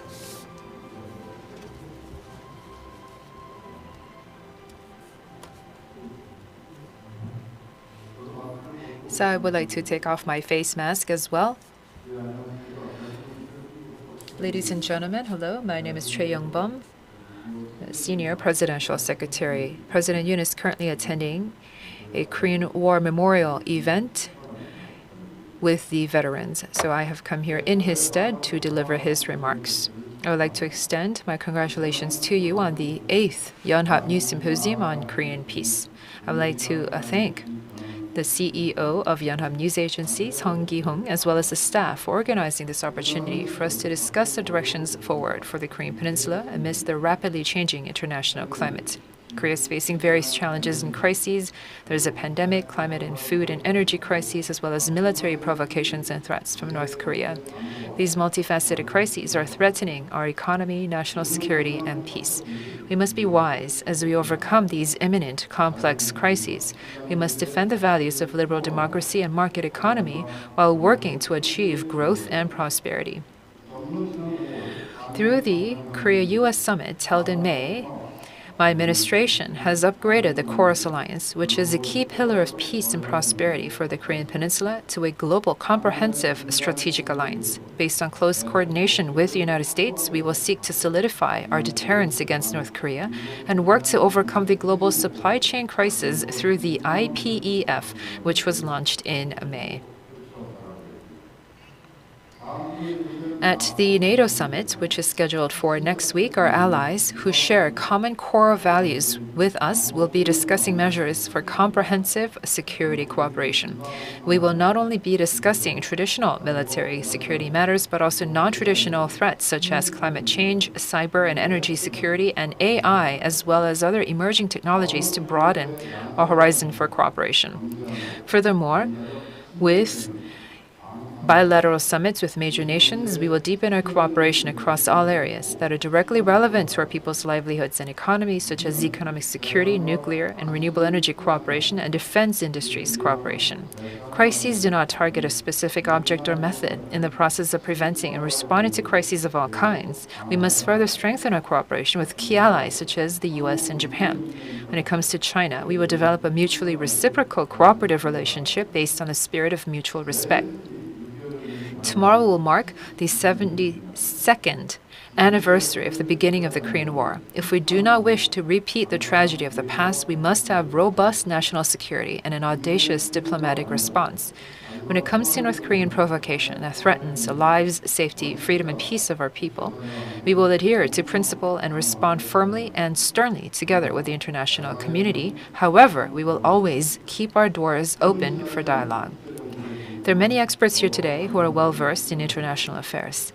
I hope that you will share your insight and expertise with us all on the direction forward for our country. Once again, congratulations on the opening of this forum, and I wish you all health and happiness. Thank you. Thank you. That was the congratulatory message by President Yoon, read by the Senior Presidential Secretary for Public Relations. 자, 다음은 Now, I would like to invite Prime Minister Han Duck-soo for his congratulatory remarks. Please welcome him with a big round of applause.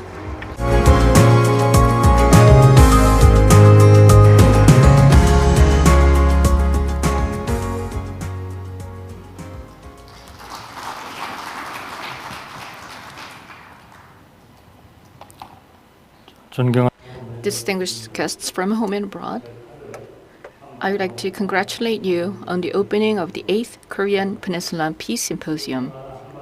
I would like to thank CEO Suk-Yeol of Yonhap News Agency and the staff for organizing this meaningful platform to discuss peace on the Korean Peninsula. I would also like to welcome People Power Party leader Lee Jun-suk and other members of the National Assembly, Chairman Song Kyung-sik of Korea Enterprises Federation, Governor-elect Kim Dong-yeon of Gyeonggi Province, and other important figures from the political and economic circle. Thank you very much for your attendance. The situations on the Korean Peninsula are concerning. North Korea's recent launch of ballistic missiles and signs of the 7th nuclear test have been intensifying tensions on the Korean Peninsula in Northeast Asia and threatening global peace and security with these provocations. Based on the ROK-U.S. alliance, which was further solidified at the recent ROK-U.S. summit, the Korean government is responding to North Korea's provocations with firm action while urging the North to resume dialogue. The government aims to restore inter-Korean relations through bold plans for meaningful denuclearization and Korean Peninsula prosperity based on a set of principles. Apart from political and military matters, we will actively provide humanitarian assistance and aid to improve the livelihoods of North Korean people in responding to COVID-19. Ladies and gentlemen, the world is increasingly concerned about the new military and economic power competition of the major countries. Some are arguing that we are returning to a possible new Cold War era. In this context, the Korean Peninsula and Northeast Asia are where strategic competition between the U.S. and China is being materialized. Considering the geopolitical location of the Korean Peninsula, we need to play an important role in facilitating cooperation and balance with the neighboring countries. In this regard, we will upgrade our relations with the U.S., which was reinforced at the recent summit, to a global comprehensive strategic alliance and strengthen cooperation in all fronts. As a starting member of the Indo-Pacific Economic Framework, Korea will actively participate in the process of building an open, transparent, and inclusive economic order in the region. This year marks the 30th anniversary of diplomatic ties with China. Based on the trust we have built over the years with China, we need to further strengthen our strategic cooperative partnership with China. Also, with respect to Japan, we will respect the spirit of Kim Dae-jung Ubuchi Declaration and look squarely at the history and pursue future-oriented relations. It is time to strengthen Korean Peninsula peace strategies and diplomatic and security capabilities. The Republic of Korea will preserve the values of free democracy and market economy and fulfill its roles and responsibilities as a global pivotal state that contributes to peace on the Korean Peninsula, stability in Northeast Asia, and freedom, peace, and prosperity of the world. I look forward to insights and wisdom from experts on the Korean Peninsula here at the symposium. Thank you. Thank you very much. That was Prime Minister Han Duck-soo with his congratulatory message. Please give him another big round of applause. Next, we'd like to hear from Lee Jun-suk, who's the party leader of the People Power Party, for his congratulatory remarks. Please give him a big round of applause.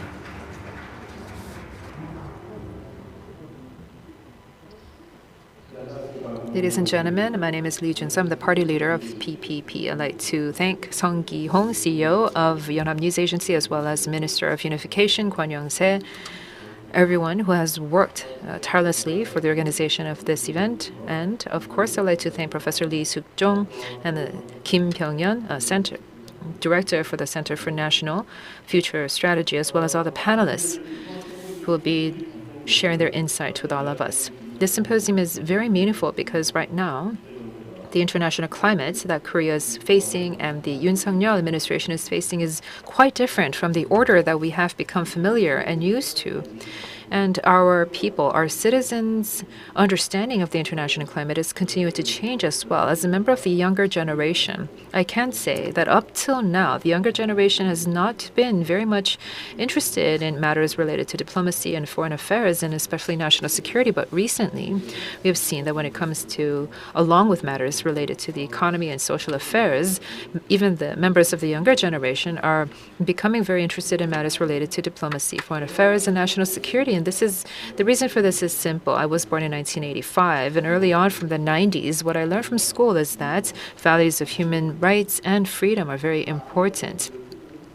We have learned of the importance of these values, and now when these young people are entering society, we see that Korea is now enabled to spearhead and protect these values. In fact, we want our country to demonstrate this leadership, which is why with the Hong Kong movement for democracy or with the Ukrainian crisis, we've seen how the young generation have been very much vocal on what we should do on this. As someone who was born in 1985, we have learned of the importance of the fight for democracy at the Gwangju democratization struggle. We've heard of the importance of citizen unrest. So when we see the same thing playing out in Hong Kong, we struggle to understand why that has to be different. And because we have also endured the struggle of war, we know how we must stand up for the rights of those people whose rights have been trampled by invaders. We understand their struggle as we ourselves have experienced bloodshed of war. So even if this is impacting a country on the other side of the world, if somebody is invading another country and there are victims, we have to point this out and right this wrong, because for the members of the young generation, we're very sensitive to issues of wrongdoing. For many decades of years, Korea has been focusing on economic liberty and economic prosperity. And there are many different values that we have had to forfeit because of that. But I think that the younger generation is now waking up to these values that we have ignored in the past. And this symposium is also going to reflect these aspirations of the young people. Now, we have always been talking about a middle country and a developing country, and we've always been talking about the importance of national interests, which has seemed rather vague to all of us. We have thought that if we make our voices known too much, if we're too vocal, then maybe it's going to negatively impact business, negatively impact the business concerns of our companies. But I think that the younger generation has changed. We have a completely different kind of mindset because our national standing has changed, and we want to see our country and the future of our country more interested in matters related to human rights, climate change, and many different global challenges. And I feel that the young generation is going to be very different from the existing generation. So I understand that this is going to be a very complicated situation going forward, which is why Foreign Minister Park Jin and Prime Minister Han Duck-soo, whom I all respect, and those senior members of the established political circles would be quite concerned. But as somebody who's representing a political party, I should tell you that our people are changing, our citizens are changing, and our national standing is changing. So our expectations are changing as well. So I would like to take this opportunity to tell you this, and through the symposium, I would like to hope that the aspirations of the young generation can also be reflected in the discussions. As we discuss the future of Northeast Asia, I'd like to thank again Sung Gi-hong, the CEO of Yonhap News Agency, and I am looking forward to the outcome of today's symposium. Thank you very much. Thank you very much, People Power Party leader Lee Jun-suk, for his remarks. Now I'd like to invite Mr. Woo Sang-ho, chair of the Emergency Planning Committee of the Democratic Party. And he's currently attending the party workshop held in Dangjin in Chungcheong province. So he has sent us a video message of his greetings. 안녕하십니까? 더불어민주당 Good afternoon. I am Woo Sang-ho, chair of the Emergency Planning Committee of the Democratic Party. I would like to thank CEO Sung Gi-hong and staff members of Yonhap News Agency, as well as the expert panel, for this meaningful conference. Provocations by North Korea, deepening rivalry between the U.S. and China, prolonged crisis in Ukraine, and worsening climate change are posing serious challenges to all of us. Against this backdrop, I believe today's symposium is extremely meaningful. The circumstances surrounding the Korean Peninsula are very concerning. Some argue that we are returning to a period of fire and fury.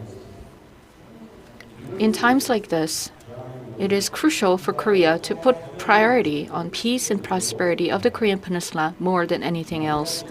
The two Koreas need to be agents of peace and actively pursue dialogue and cooperation. Today, we have with us Minister Kwon Young-se of Unification and members from the ruling party. I believe that we need bipartisan effort in promoting peace and security. I hope that a platform will be created for bipartisan cooperation and discussions to realize peace on the Korean Peninsula through dialogue and cooperation. I hope that the experts will share their insights and offer a clear blueprint for peace on the Korean Peninsula. Thank you. Thank you very much for taking time out of your busy schedule for delivering us with the video message. Please give him another big round of applause. Next, we'd like to hear from Kim Dong-yeon, who's the governor-elect of Gyeonggi Province. We'd like to invite him to the stage. Please give him a big round of applause.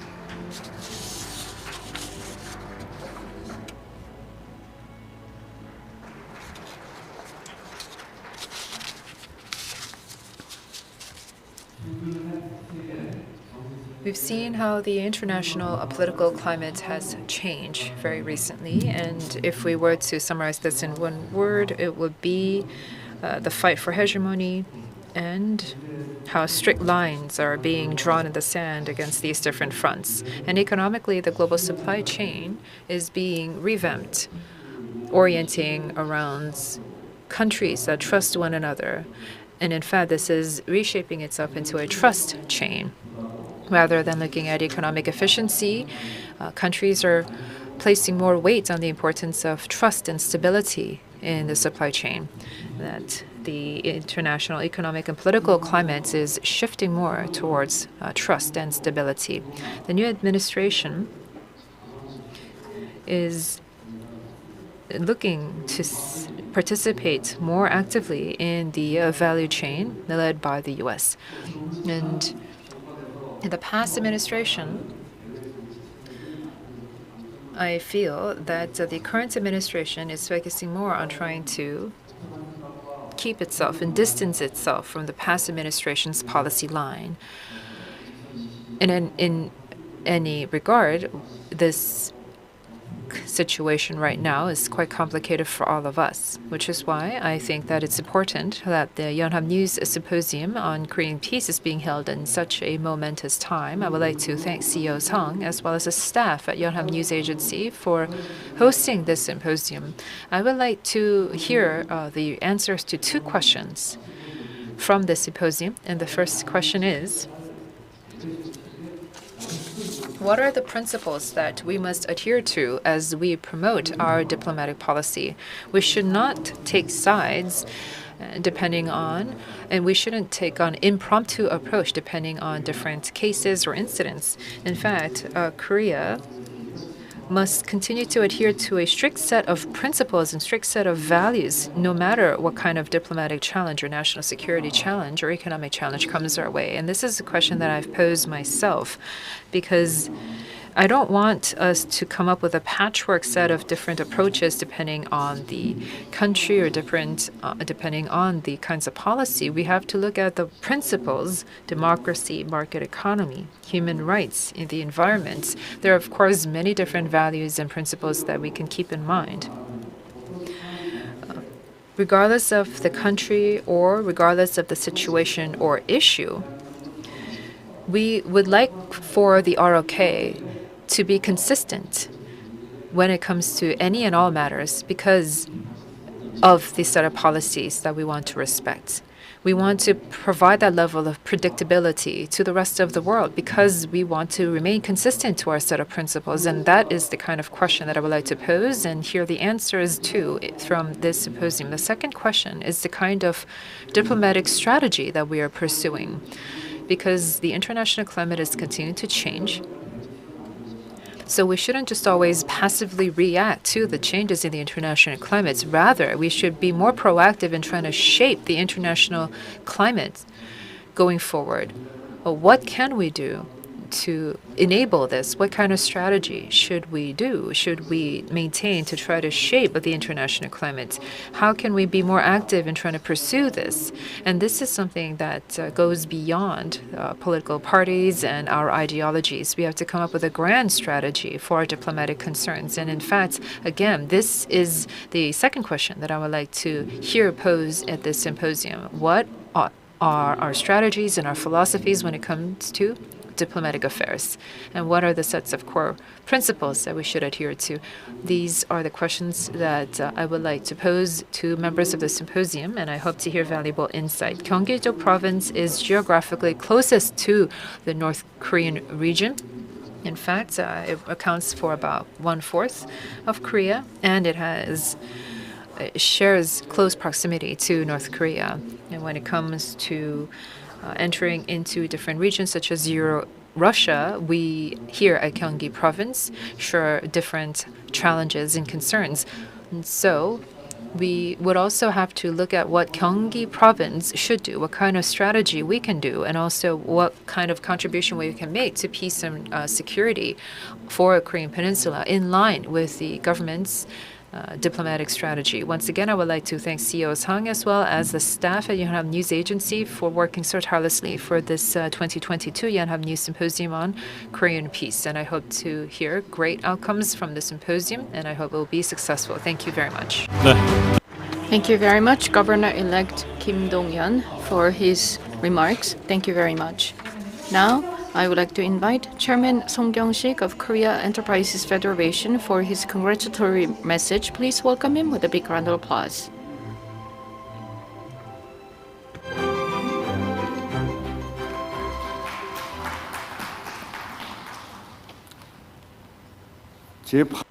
I would like to express my congratulations on the hosting of the 8th Symposium on Peace on the Korean Peninsula. I would like to express my gratitude to CEO Sung Gi-hong and staff members of Yonhap News Agency for organizing this meaningful symposium once again. I would also like to express my gratitude to Prime Minister Han Duck-soo and Governor-elect Kim Dong-yeon of Gyeonggi Province, and many other distinguished participants. Here with us is also Chairman Son Byung-hwan of Yonhap Financial Holding. Thank you. The theme of this year's symposium is President Yoon Suk-Yeol era, U.S.-China-Russia tensions, the future of the Korean Peninsula. The war in Ukraine has triggered heightened tensions on the global stage, and there's intensifying strategic competition between the U.S. and China. So we are in the midst of very difficult global landscape. Also, provocations from North Korea have been continuing that are threatening security in the region. In this very challenging security environment, the new government was launched. I believe today's symposium is very meaningful as the new government is looking for ways to respond to the changing global geopolitical landscape. As you may know very well, because of the peninsula division risk, Korean companies have been constantly undervalued compared to foreign companies. This is what we call the Korea discount.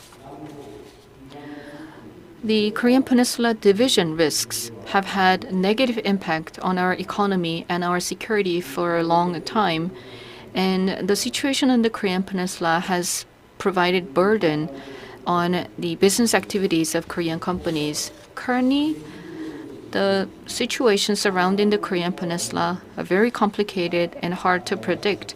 But it is time for us to find a new way forward to create a better future and establish peace on the Korean Peninsula. The new administration has announced that it will prepare a bold plan that will help dramatically improve the economic situation of North Korea together with the global community if North Korea stops its nuclear programs and starts the process of denuclearization. The Korean Peninsula used to be a symbol of confrontation and tension, but I hope that the Korean Peninsula will become a new symbol of global peace and cooperation so that we will move away from the division risks and citizens and businesses can enjoy a better environment. And to do this, we need to all work together. I have no doubt that we have a wonderful group of experts who will provide us with insights and wisdom. Once again, I'd like to congratulate you on the symposium, and I wish all of you good health and success. Thank you. That was the final congratulatory remarks by Son Kyung-sik, the chairman of the Korea Enterprises Federation. Thank you very much.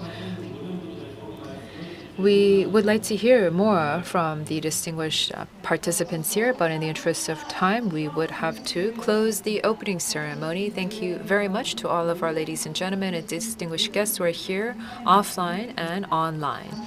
Thank you for coming to the opening ceremony of the Yonhap News Symposium on Korean Peace. Soon we will have the keynote speech by Kwon Young-se, Minister of Unification, beginning at 1:30, as well as session 2.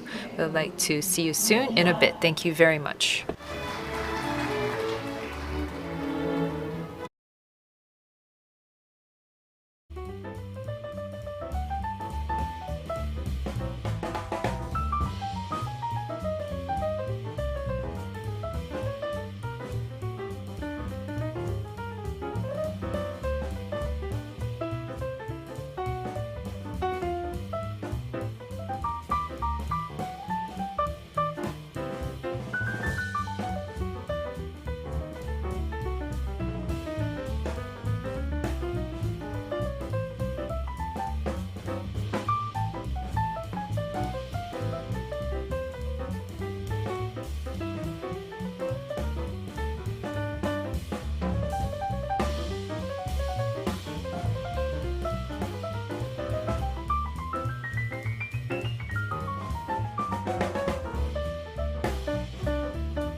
네, 2022 We're having the 2022 Korean Peninsula Peace Symposium.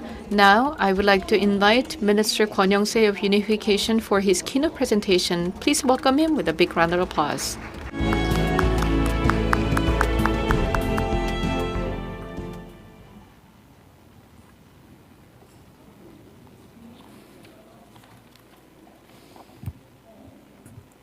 여러분 반갑습니다.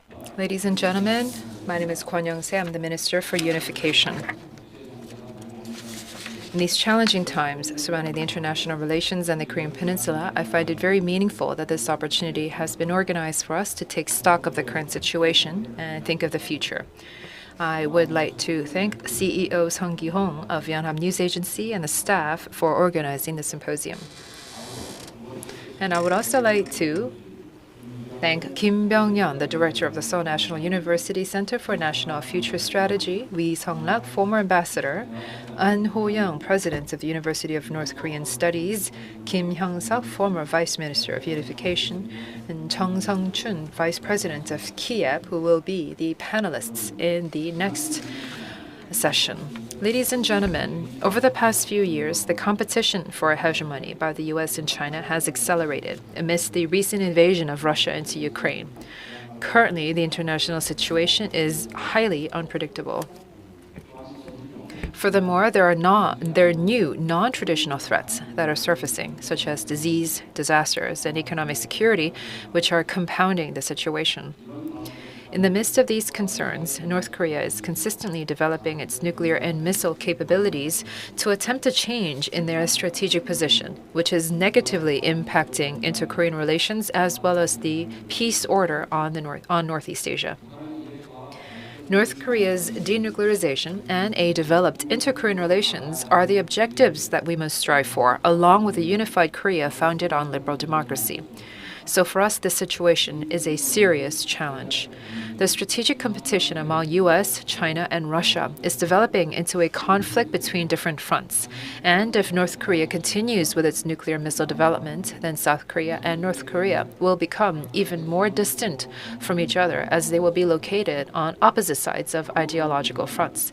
And in the space that is created between this conflict, North Korea's advanced nuclear development and the resulting instability will take root. And this would be very unfortunate indeed. While it is difficult for us to control the competition for hegemony in the international society, we must assume that this situation will last for at least a while and work to create a new momentum for cooperation and integration in inter-Korean relations to maintain peace and stability on the Korean Peninsula. In that regard, this symposium, held under the theme of U.S.-China-Russia tensions, the future of the Korean Peninsula, will be very important. Today, I would like to briefly present to you the policy direction forward for our ministry and the Yoon Suk-Yeol administration in regards to how we will formulate these policies in these ever-changing times and how we will shape inter-Korean relations. Distinguished guests, President Yoon's North Korea policy, as seen from an overarching framework, will carry on the baton of former North Korea policies while attempting to identify a new path forward that combines both the flexibility of past liberal administrations and the stability promoted by conservative administrations. The past agreements and accomplishments of previous administrations will remain valid under the Yoon administration, as I have mentioned many times before. Korea will firmly respect the spirit of our Constitution while also opening up the path forward for dialogue and cooperation with North Korea to maintain a future-oriented, open attitude, one that is more so compared to past administrations. Within this big framework, we will promote a virtuous cycle among denuclearization, peace, and prosperity so that this trend of the new Cold War and the international structure of different fronts will not become established on the Korean Peninsula. However, in our pursuit of this North Korea policy, the most realistic concern is the nuclear development by North Korea. I believe we must move beyond the positions and perspectives of ideological fronts and instead face the reality of inter-Korean relations. Because realistically speaking, without progress on denuclearization, we cannot expect to see changes or developments in inter-Korean relations. As you know, the inter-Korean relations is also faced with the barrier of sanctions. The Kaesong Industrial Complex, the Mount Kumgang Tourism Project, and railroad and road connectivity projects might have the commitment of our South Korean administration, but are fundamentally restricted due to the sanctions of the international community. This means it is realistically impossible for us to engage in effective, large-scale inter-Korean cooperation when North Korean nuclear development is continuing. The last Moon Jae administration was a government that has strong commitment to cooperation and improvements of relations with North Korea. But even so, there was not much practical progress made because of this very fact. It's not a matter of lack of commitment. The issue is structural. Therefore, if we want to create a momentum, a kind of centripetal point, we must see a start to the denuclearization process by North Korea. The argument that we must leave aside the nuclear issue and try our hand at dialogue and cooperation is nothing more than rhetoric that is not practically applicable. Furthermore, I feel it is wrong to see the nuclear issue as a matter that concerns only North Korea and the United States. The North Korean nuclear issue is a matter directly related to our survival and national security, and there is definitely a need for us to engage actively in the process.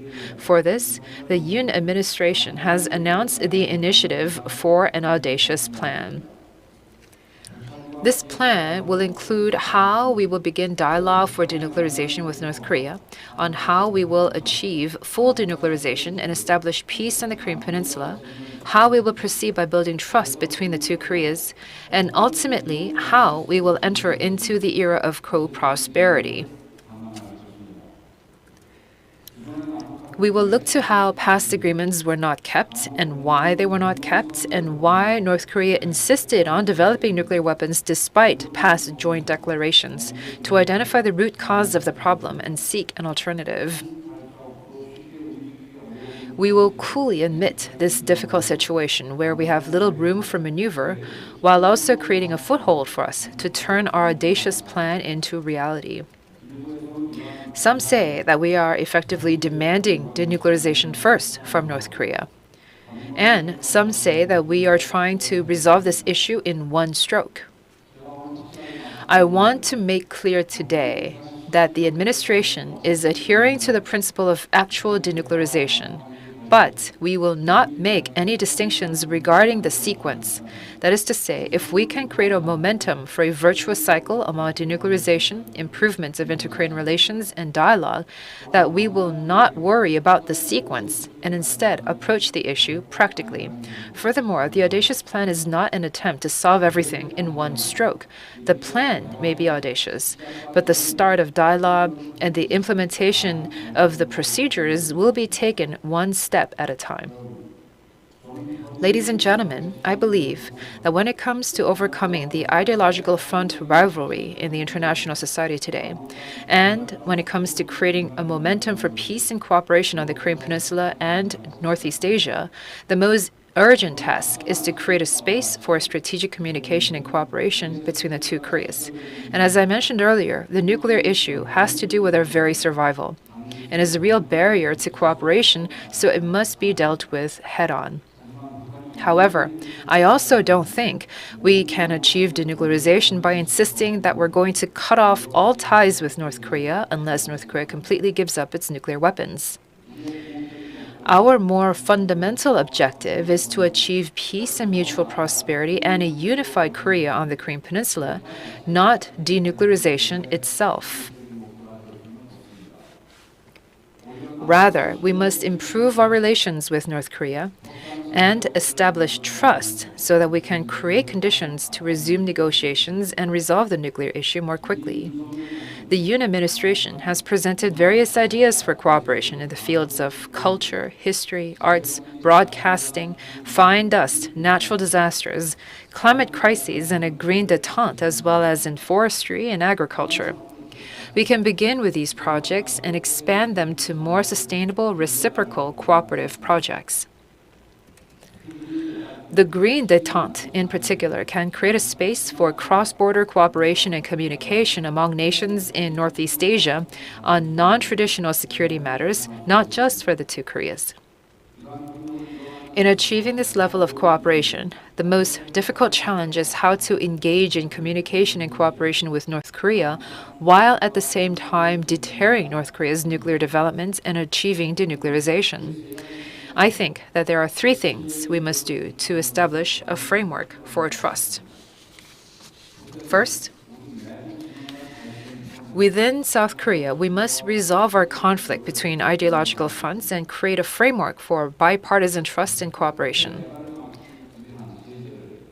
We shouldn't attack sanctions as a wartime tool when they're meant to curb nuclear development, nor should we label ties in exchange with North Korea as meaningless, overly generous gestures, because neither of this is going to help our cause. Our methods may be different, but our goal is the same, so we should not attack one another.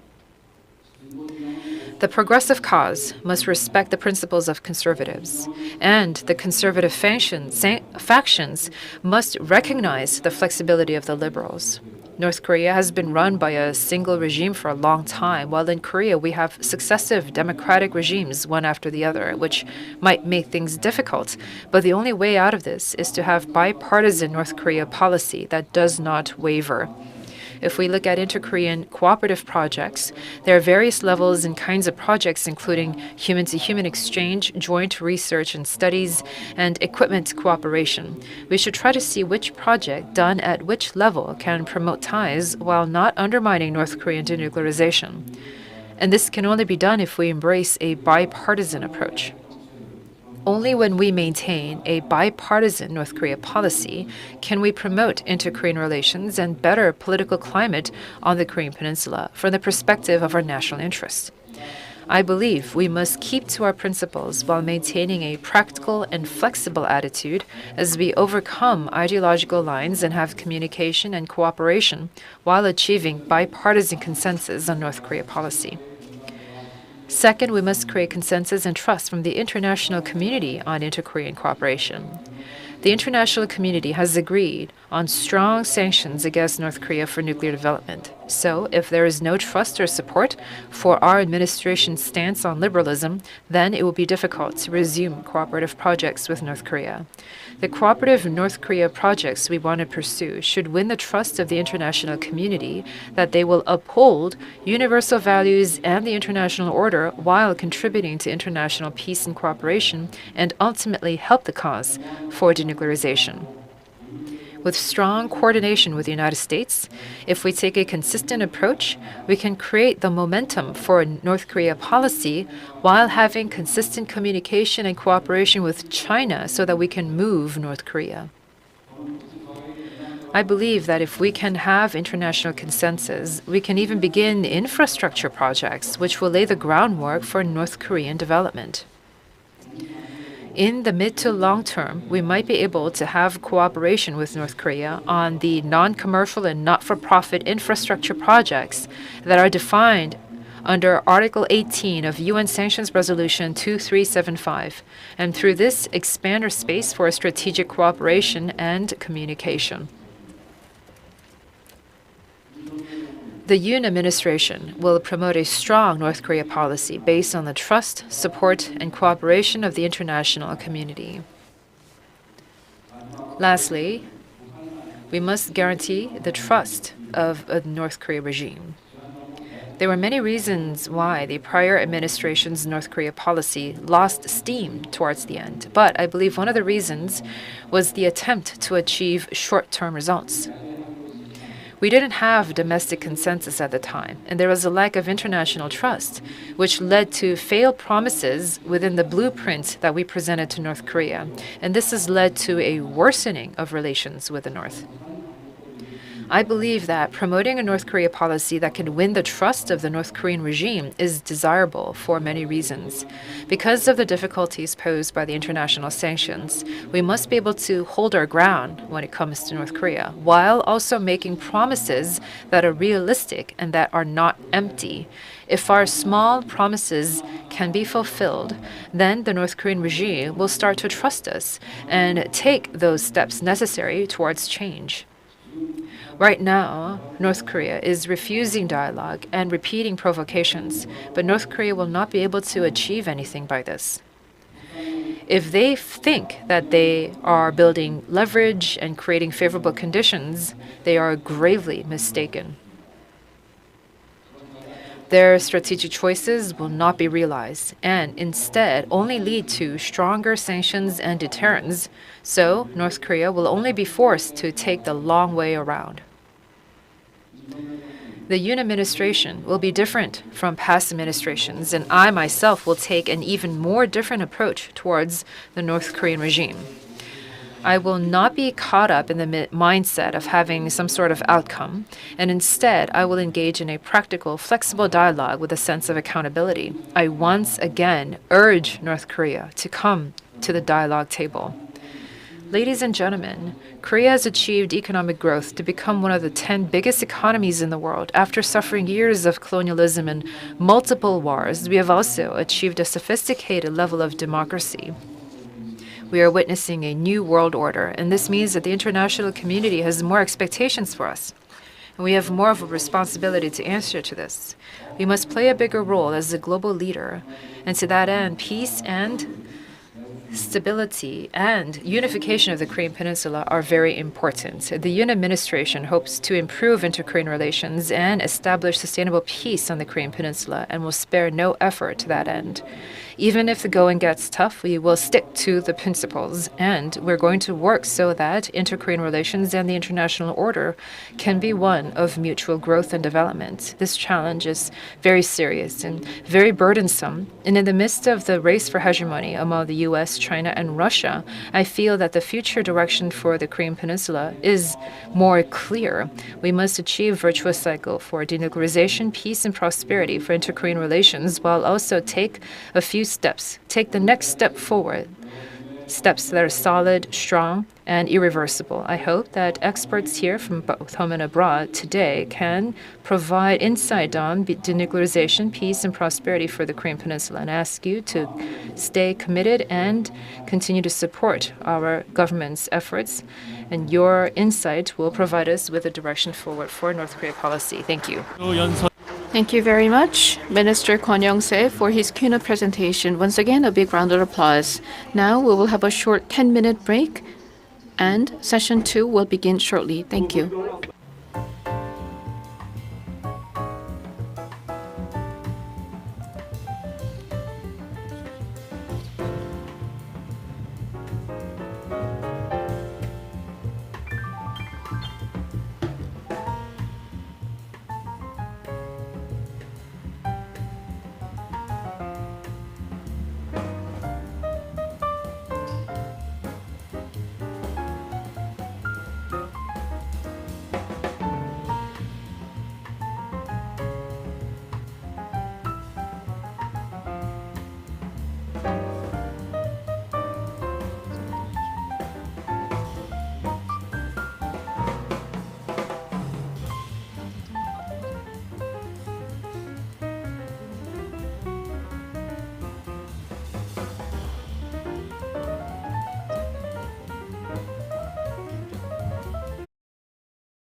네, 오래 기다려 주셨습니다. Thank you. Now we would like to begin session 2 of the 2022 Korean Peninsula Peace Symposium.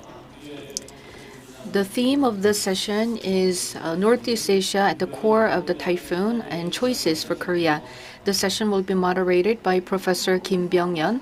And as for the panel, we have Wee Sung-nak, Secretary General of the Korea Peace Foundation and former Korean ambassador to Russia, and President An Ho-young of University of North Korean Studies, and Director of the Institute for Korean Integration of Society, Mr. Kim Hyung-suk, who was Deputy Vice Minister of Unification, as well as Vice President Jung Sung-chun of Kiev.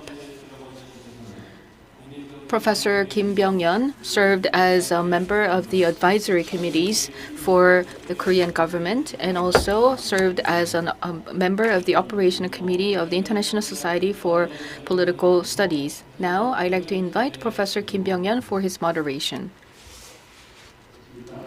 Good afternoon, ladies and gentlemen. As introduced, I am Kim Byung-yeon, Director of the Center for National Future Strategy at the Seoul National University. We're having the 8th Symposium on the Peace on the Korean Peninsula. Now, the theme of the session is that North Korea is standing at the core of the typhoon, and we need to discuss choices for Korea. I'm very happy to serve as a moderator of the session. These days, I once again get to remember and think about the meaning and significance of peace.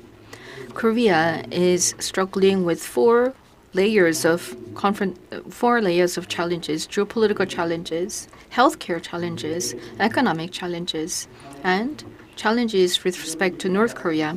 So we have multiple and interconnected challenges. And I wonder if we had any time before this that we had these many challenges at the same time. So it is a critical moment for all of us. CEO of Yonhap News Agency mentioned in his opening remarks that we are at the center of this turmoil, and I believe that this description is very accurate as to what it is now. In this context, it's very meaningful that we have invited 4 experts on the Korean Peninsula at this panel. The session is very meaningful and relevant. You may know that for the past 60 years, we have gone through many challenges, but the environment that Korea will be situated going forward will be very different. This time, it will be very different. We're entering into a new era and a new age and a new environment. And at this symposium today, I hope that we can find ways forward for us in terms of security, economic security, and foreign affairs. So I hope that we can gather wisdom all together. This is how we're going to conduct the session. Each panel member will deliver the initial remarks for 10 minutes, and then we will engage in a panel discussion in a more interactive manner to understand the current situation and what we need to do to improve the situation going forward. So, in the order of the program, I would like to invite the first panel member. We have 3 major topics for the session. Foreign policies is the first topic, and the second policy is North Korean policies, and the third topic is economic security issues. We need to cover all these 3 topics because the world is faced with various challenges in all these areas of security, healthcare, economic security, technology, and climate. So I hope that our discussions will be more multifaceted and so that we can cover a wide range of issues together. Now, I would like to invite Mr. Wee Sung-nak for his presentation.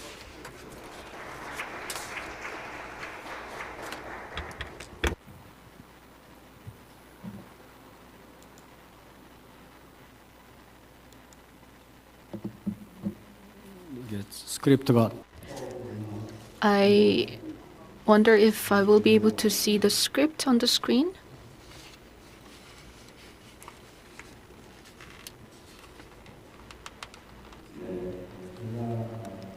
Hello, everyone.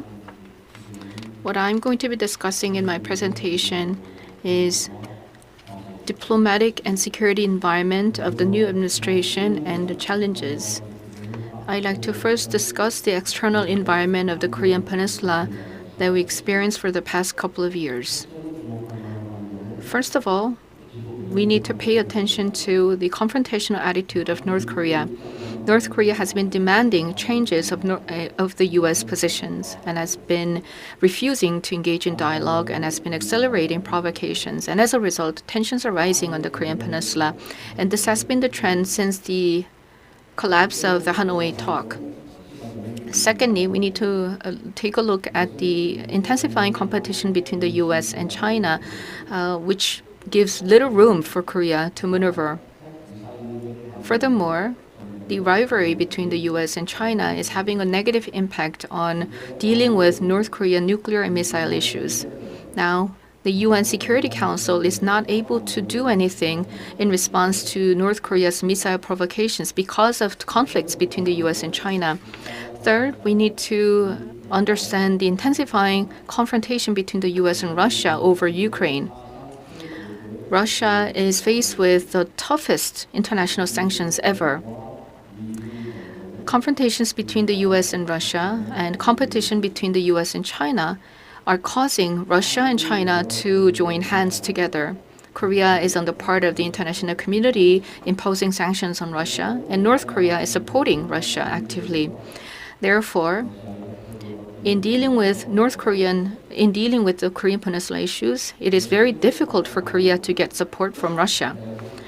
Fourthly, we need to understand that coordination between ROK and U.S. regarding North Korea, Russia, and China has not been easy. The Moon administration had flexible approaches towards North Korea, and there was prudent attitude towards China, which caused some conflict of interest between the ROK and the U.S. And the fifth point that I would like to mention is that the relations between Korea and Japan are in their worst state because of the historical issues. So the external environment is rather unfavorable. However, there are some opportunities arising, which is related to the COVID-19 situation in North Korea. In the past, the DPRK refused to receive assistance from the international community, arguing that there was no COVID case in North Korea. But now, they have admitted that they have the pandemic going on, and this may lead to some potential possibilities for dialogue and engagement. And we also have to see the impact of pandemic on North Korean provocations. As I mentioned, there are rising tensions involving the DPRK nuclear and missile threats, and there are confrontations between the U.S. and China and between the U.S. and Russia, and Korea's relations with Japan is in its worst state. Now we have the new government. The new government is taking a very different approach in dealing with North Korea, the U.S., China, Russia, and Japan. They have proposed a very tough North Korean policies, and the new government is restoring its alliance with the U.S. and deepening coordination. And in times of this confrontation between the U.S. and China and between the U.S. and Russia, the Korean government is becoming more pro-America, and there's a strong will to improve its relations with Japan. So we can see that there is a broader consensus and recognition between the ROK and the U.S. However, if the U.S. and Korea take more tougher approach towards North Korea, it may lead to the DPRK to be more provocative. And this may make the new government believe that the strong stance against North Korea was a correct thing to do. But this may lead to a vicious cycle. The Yoon administration has decided to join the IPEF led by the U.S. and is going to strengthen cooperation with Quad and in joining the Indo-Pacific strategy, and is going to strengthen cooperation with the U.S. for its supply chain and technology development. And there's further cooperation expected regarding Ukraine, and there will be strong trilateral cooperation between the U.S., Korea, and Japan. Then China and Russia may not be happy about it. And unfortunately, Korea's relations with China and relations with Russia may deteriorate even further. In this regard, China and Russia may not be supportive in dealing with the Korean Peninsula issues. And also the deepening rivalry between the U.S. and China and confrontation between the U.S. and Russia may encourage North Korea to conduct provocations. There may be deepening confrontations of the U.S. and Japan and Korea on one side, and North Korea, China, and Russia on the other side. And these may create a favorable environment for North Korean provocations. The pandemic may be able to change the course overall, but this is not very likely because North Korea is determined to improve its nuclear and missile capabilities. So such nuclear programs will not be affected by the COVID-19 pandemic. North Korea has been launching missiles constantly. They may need assistance from the international community for humanitarian purposes, but they will reach out to China and international organizations rather than to Korea and the U.S. In short, under the new government, there will be active coordination with the U.S. However, this may elicit reaction and responses from North Korea, China, and Russia. So the question is to what extent the ROK-U.S. alliance will be strengthened and how we will be able to manage reactions and responses from China and Russia. When it comes to strengthening coordination with the U.S., how far is too far? This is an important question. What will be the right balancing point? In consideration of this question, it is necessary for Korea to find the optimal balance and the optimal rebalancing as the U.S. is in confrontation with China and Russia. Now I'd like to discuss what options we have. First, with respect to the DPRK, there are constant North Korean nuclear and missile provocations. So the number one thing that we must do is to strengthen deterrence. We need to strengthen deterrence on our own, as well as strengthening the allied responses of the ROK and the U.S. North Korea is trying to sophisticate its missile capabilities and nuclear capabilities. Therefore, not only the Korean Peninsula, but also the U.S. continent may be subject to threats of nuclear and missile provocations. In this situation, Korea and the U.S. need to be engaged in serious discussions on extended deterrence. In this regard, it is very welcoming that the two countries decided to resume the Korea-U.S. Extended Deterrence Strategy and Consultation Group. But what is even more important is meaningful and substantial consultations.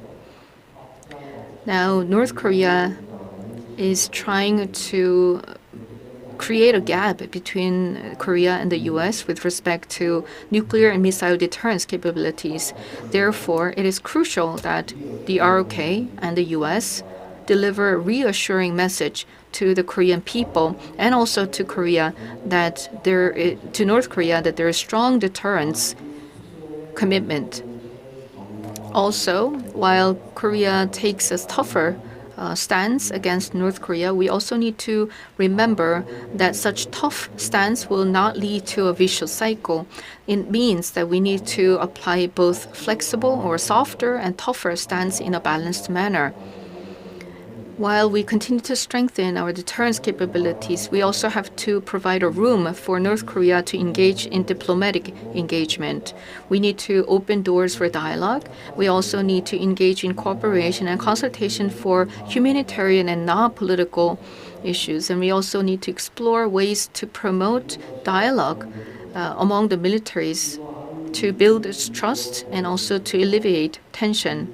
We may also find ways to resume dialogue for denuclearization. Moving on to dealing with China and Russia, of course, the ROK will need to be closer to the U.S. because the U.S. is our important ally.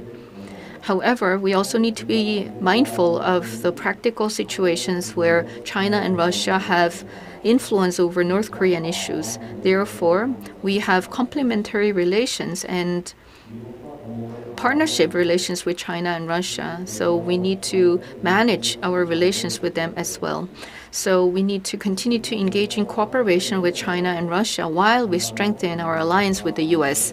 And we also need to remember that denuclearization and peace and stability in the Korean Peninsula is in the interests of China and Russia as well. So we can pursue cooperation to achieve these goals. While we improve the U.S., we also need to manage our relations with China and Russia.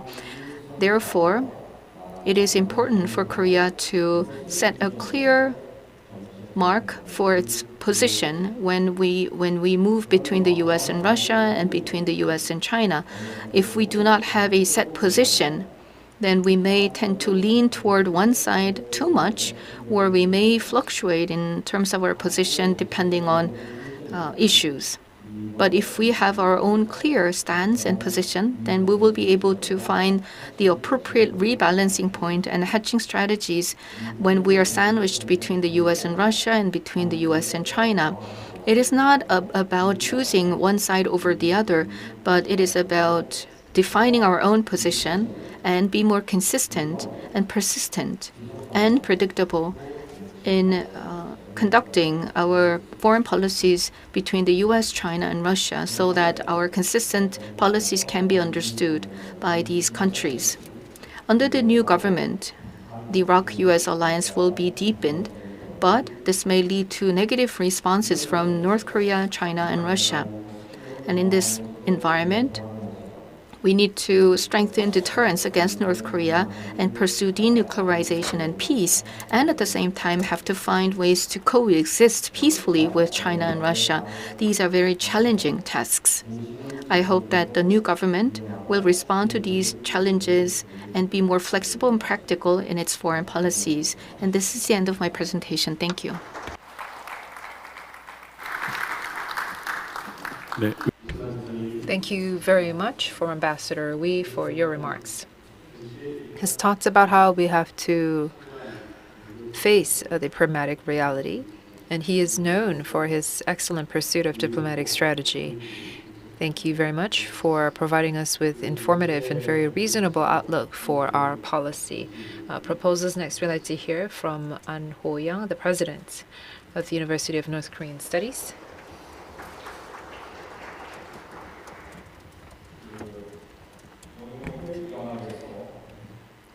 I see how in preparing for the second session at Yonhap News Agency, I think that the order of the panelists represented here today is quite excellent. And the reason I say this is because Ambassador Wee was talking about the current challenges and the different situations right now regarding U.S., Japan, Russia, and China, and etc.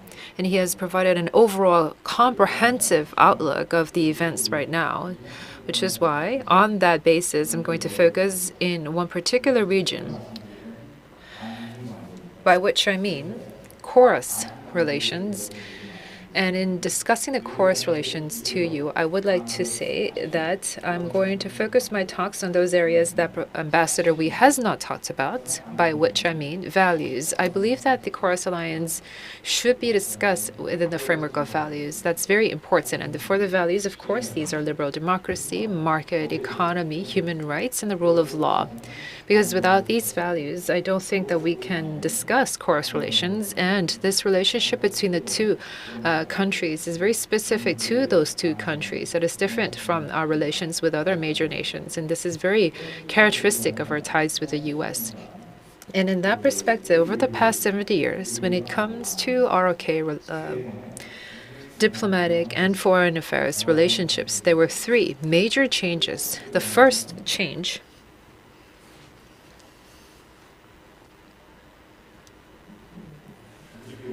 was the Korean War and the Chorus Alliance, which was begun in 1953. And this is a very important transition point because after liberation, after the 38th parallel, there were Soviet troops that marched to North Korea. And so from the ideological point of view, from the systemic point of view, and the regime point of view, there were big differences in the styles that were established very quickly. In fact, In the Soviet-controlled upper regions of the Korean Peninsula, the order was established very quickly and very firmly on, while there was confusion and chaos south of the 38th parallel. However, with the Chorus Alliance, I think that this was a very important choice made by the ROK. The choice was liberal democracy, market economy, human rights, and rule of law. Korea made this very rational choice, and it proved to be the sensible choice because this led to industrialization, called by the miracle of the Han River. And it was 1978 when I first entered to work at the Foreign Affairs Ministry. And when I began working at the ministry, my first task was in my appointment to the U.S., so North America Department. And that was my first task, my first appointment. And one of the biggest imperatives at the time was on issues related to human rights. Of course, it's difficult to comprehend now, but back then in 1978, human rights was a very important issue. It was so important that this North American department was in fact called Domestic Politics Department. That's how important it was. This issue of domestic politics, human rights, and authoritarian policies after the revision of our constitution was really improve. And I felt this because I first visited the United States in 1981, and then later my second trip was in 1991. And in that span of about 9 years, the perspective by Washington, D.C. for Korea radically changed. Of course, there was economic growth by the ROK, but more importantly, there was the move for democracy, for domestic politics within Korea. And this was a very important accomplishment. And around that same time, and by that I mean when we achieve economic growth and democracy, around that same time, something else occurred, which was in 1988 Olympics. The Olympic Games in 1988 were very important because we were liberated in 1948, then there was the Korean War, and then there was democracy and all these different upheavals, economic growth, and we made this debut on the international stage in 1988 through the Summer Olympics. So again, basically, we were demonstrating this rule-based international order, and we were announcing to the world that we are going to adopt the same value system. And in fact, we have demonstrated how we were able to successfully adopt this in a few decades, and that was what we were able to exhibit to the world in 1988. However, for North Korea, as I mentioned before, their system was stabilized early on. However, in the same span of a few decades, North Korea was not able to realize this momentum and instead deteriorated and fell back. So from the same time, from 1948 all the way up to the 1990s, this one photograph really encompasses the reality of the Korean Peninsula. This is an old photograph, but this shows us how correct the choices we made as a nation at the time. This is the first transition point, the very important change that marked our development. The second is the end of the Cold War. The end of the Cold War also is quite significant. As I mentioned before, I started working at the Foreign Affairs Ministry in 1978, and up until 1990, Korean diplomacy was kind of half-hearted in scope because, and this is a perspective that I shared with my colleagues, because we were not really seen as a normal state. Our diplomatic affairs were only half its true size because we were half a territory. However, when there was the end of the Cold War, this brought about immense changes to the world. And there is another photograph that well represents this change, which was taken in 1991 in September when South Korea became a member to the United Nations. Here, there's Lee Sung, a former minister, and then No Chang-hee, the UN ambassador at the time, and then Hyun Ong-ju was the ambassador to the United States at the time. I was working at the U.S. Embassy around this time under Ambassador Hyun. This photograph, I think, really shows a very important change, When I was in Washington, D.C. from 1991 to 1993, I really felt this change, that our diplomatic horizons were broadening for the ROK. And this is the second most important change that we witnessed as a nation. And several years after that, in 1996, we became a member state to the OECD. I was working as a diplomatic officer in the committee set up to prepare for ROK's ascension into the OECD. And around this time, in October, we became a member to OECD. It was Poland. Poland was the country that also ascended to the OECD right before we did, and the Polish foreign minister came to give a speech at OECD, and he said that today was a very historic day for Poland because we are becoming a member to the OECD, that this is a very historic day. But what he said after that was quite memorable for me. What he said after that was that, however, this is a historic day, but this is just the beginning because we're going to take this momentum and become a member to the EU and to NATO. This is what the Polish foreign minister said at the time. But if we think about it, what is the image that we have of Poland at the time? They were a key to the Warsaw Pact.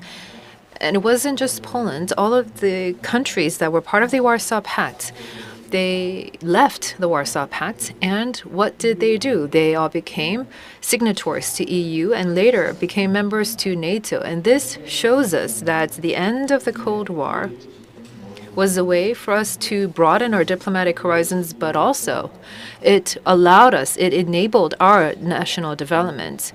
This is not the values of a few liberal-minded countries, but these are the values shared universally by the world. And because of that, from 1991 till recently, until the early 21st century, I feel that the ROK was able to enjoy all of these different values and flourish under them because the values system of this world order was something that really blessed us. And so the mention of the 3050, 30,000 per capita GDP, with over 50 million population strong, this is representative of the 3050 expression. There are only 7 countries around the world who have achieved this state, and this was possible because of the choices that we made, the values that we have chosen to adopt as a nation, that these values later became universally held principles around the world. And this is what led us to achieve the state of 3050. And there are many other cases and many other examples that I can talk about, such as our ascension to the G20 or the Nuclear Security Summit or the Global Health Security Agenda, where Korea has been a leader country in all of these different international regimes. But this was really a testament to how well we overcame the second transition point. However, the third transition point I feel is now. Earlier, Minister Kwon Young-se of Unification laid out the plan for the new administration, and I feel that Ambassador Wee also did an excellent job in laying this out. But the world right now is currently witnessing a change, a severe crisis that we have not seen in the past. And what is at the root of this crisis? This crisis is going beyond the clash of nations that we've seen in the past. In fact, it is a clash of ideas and values that underpin these country systems. So, this is similar in scope to what we have seen in the past, except that in character it is completely different, because in the past we've seen this virtuous cycle of different elements that played out since 1948. But what we're seeing right now is a complete kind of transformation, because as the ambassador and the minister have said, because there is this change in perspective and this change in paradigm, we ourselves are confused as to the choices we must make. And it's also difficult for us to rally around a national consensus because we are failing to take grasp of the reality of the situation. Of course, I don't feel that I'm the right person to provide you with the correct answer. However, I feel that over the past few years, we have seen this kind of problem play out. But how do we attempt to solve this problem in the past? We have tried to put these problems in the back burner, and we've tried to gloss over these problems and try to make them seem vague and say that there are certain individual issues that we will have to respond to. And we were taking an ad hoc approach towards all of these different individual issues. And I think that that made it difficult for us to solve the fundamental problems. So I personally think that when there is a crisis like this, we have to be more clear about our stance, very clear about our position. By this I means we have to understand that what led to democracy and what led to industrialization and what led to our very elevated level of national standing is what we should adhere to at this moment in time. And these values should be the founding principles of our diplomatic strategy and our foreign affairs, which is why I call this a strategic clarity. And in line with this, we often say that Korea has to make a choice, that we have to decide. But I don't think this is a matter of choice. At least for me, it is not a matter of choice. These are very valuable values that we have kept to all this time. We have to think about how we should engage in an international solidarity to continue to uphold these values. And that is the question we must ask ourselves. Thank you very much.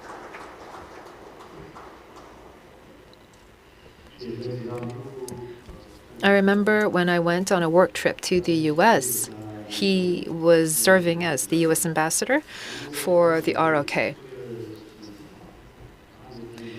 And I remember that a colleague in the U.S. has said of Ambassador An that he is one of the most credible, most trustworthy ambassadors who served the ROK government at the time. Yes, values can be our banner and our guiding light when the going gets dark. Thank you very much. The third topic is related to North Korean policies. I'd like to invite Vice Minister, the former Vice Minister Kim Hyung-suk of Unification for his presentation. 예, 반갑습니다. Good afternoon. As introduced, I am Kim Hyung-suk.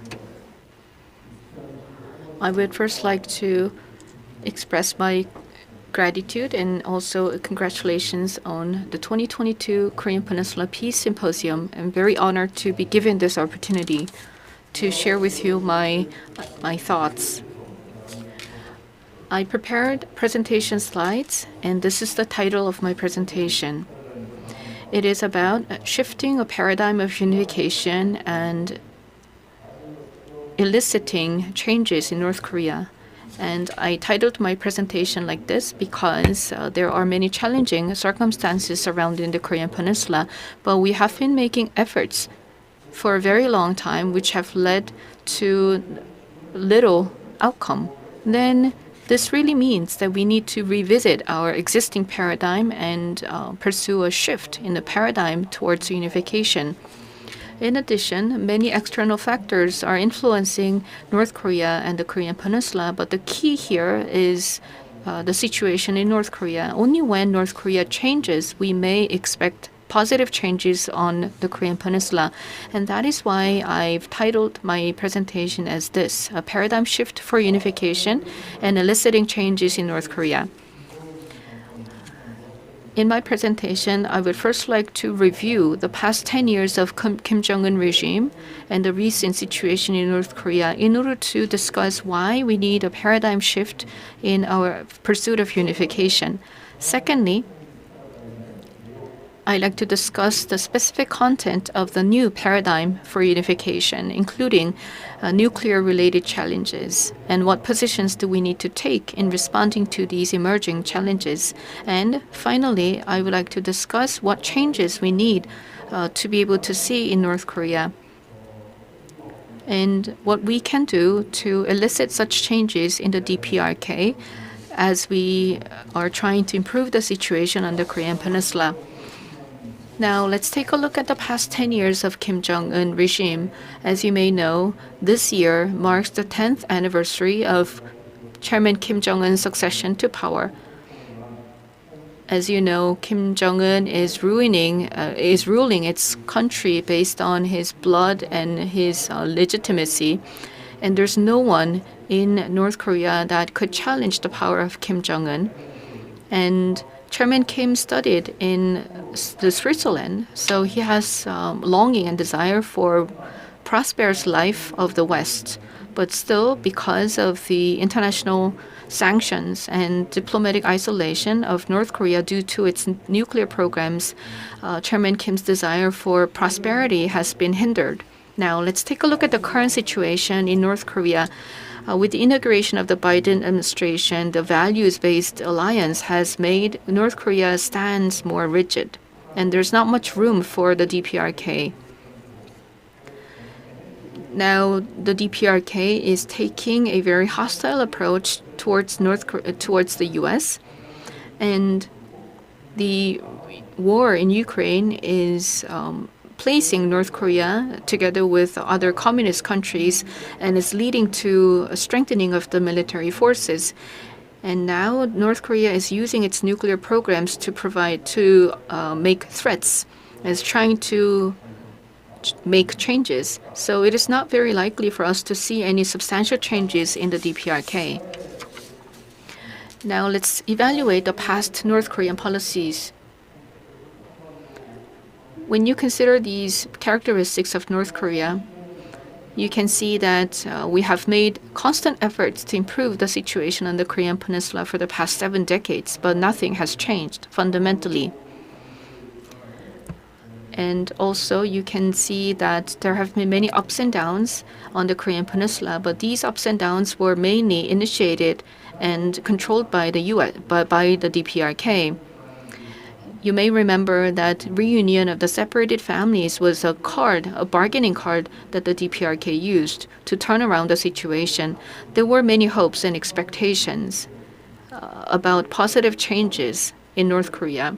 However, these were not met with positive outcome. And recently, there was a public explosion of the liaison office in Kaesong, which was quite unfortunate.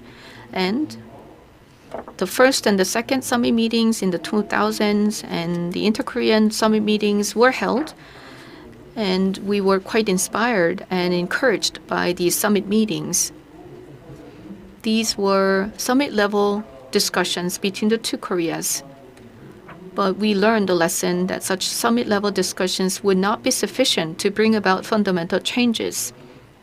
So we need to find ways to elicit fundamental changes in the DPRK by applying different approaches. And at the same time, we have seen changes to the perceptions of the North Korean public as well as the South Korean public.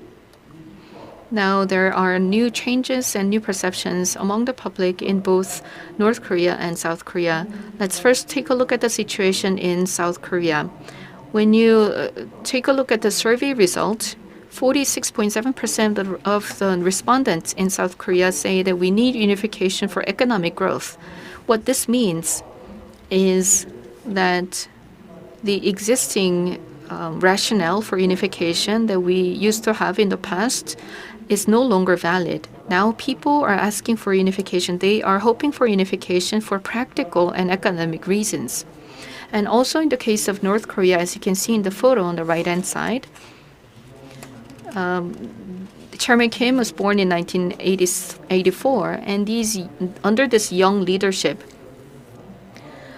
there were some markets that emerged as a result of the collapse of the North Korean economy, and there are desires for material prosperity or material possession of the younger generation. So the older generation that experienced the struggle for communist power have lost power, and now there's this new generation that is looking for material prosperity.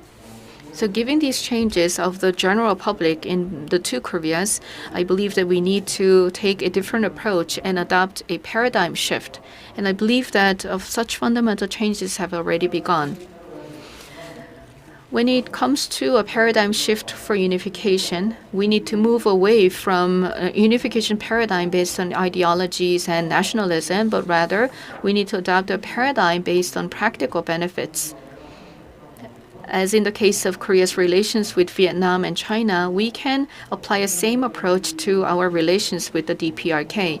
And in that sense, North Korean policies and unification policies will not just be formulated and implemented by the public sector, but the private sector can play a bigger role.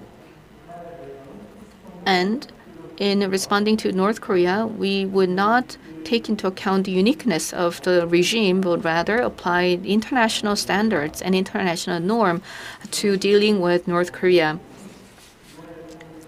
So in my own view, I believe that we need to make a transition from Unification 1.0 era to Unification 2.0 era. Under this Unification 2.0 paradigm, these are the key positions we need to take. First of all, with respect to Korea's alliance and North Korean nuclear issues, our alliance with the U.S. will stay firm based on the mutual values of free democracy, human rights, and economic alliance. And we need to pursue a harmonious approach to North Korea. And as in the case of Korean Peninsula Denuclearization Joint Declaration in 1992, we can proceed with denuclearization negotiations based on international norms and rules. Secondly, with respect to inter-Korean dialogue, we need to have a principled negotiation. There will be no backdoor negotiations or closed-door deals, but negotiations have to focus on more specific benefits and interests of the two Koreas. And as for the format of dialogue, considering that Chairman Kim is the dictator of the regime, we need to pursue a summit-level meeting first where agreements are made, which will be followed by working-level meetings. And third, when it comes to inter-Korean exchanges and cooperation, such exchanges and cooperation in the private sector need to be done done with much autonomy for the private sector, and the government may just give an overall direction or a guide. So there will be a separation between economics and politics in pursuing exchanges between the two Koreas. And as for humanitarian issues, including separated families and abductees and prisoners of war and food supply, these humanitarian assistance need to be provided constantly. But this paradigm may not work well in the beginning. So in order to ensure that this paradigm works well, we need institutional support. In particular, we need to allow more private organizations to come in contact with and provide support for North Korea. And we would not require prior permission, but rather they can just report after their exchanges were made. And for inter-Korean cooperation and exchange projects, the profits will be shared and the costs will be shared. And we can raise a fund in the private sector to provide support for private-level exchanges and cooperation. And secondly, we need to address our internal division of people towards unification. So under the President's office, we can formulate a committee on the Korean Peninsula unification, which will be joined by representatives of the private sector as well as the ruling and the opposition parties. This will be an effective platform to pursue inter-Korean relations. And also, we need to utilize international organizations. In closing, people are talking about positive peace and negative case in terms of the absence of war and military conflict. But what is crucial is to have a foundation for sustainable peace. And the key factor on the Korean Peninsula is basically what the DPRK will do. If the DPRK maintains a hostile attitude, then tensions on the Korean Peninsula used to rise. And when they are willing to engage in dialogue, then overall the situation on the Korean Peninsula would be improved. So we need to take a stock of the situation in North Korea and formulate new policies for the Yoon administration. These are the changed characteristics of North Korea as were pursued by President Yoon. And also it was mentioned that the new administration will inherit or respect the previous agreements.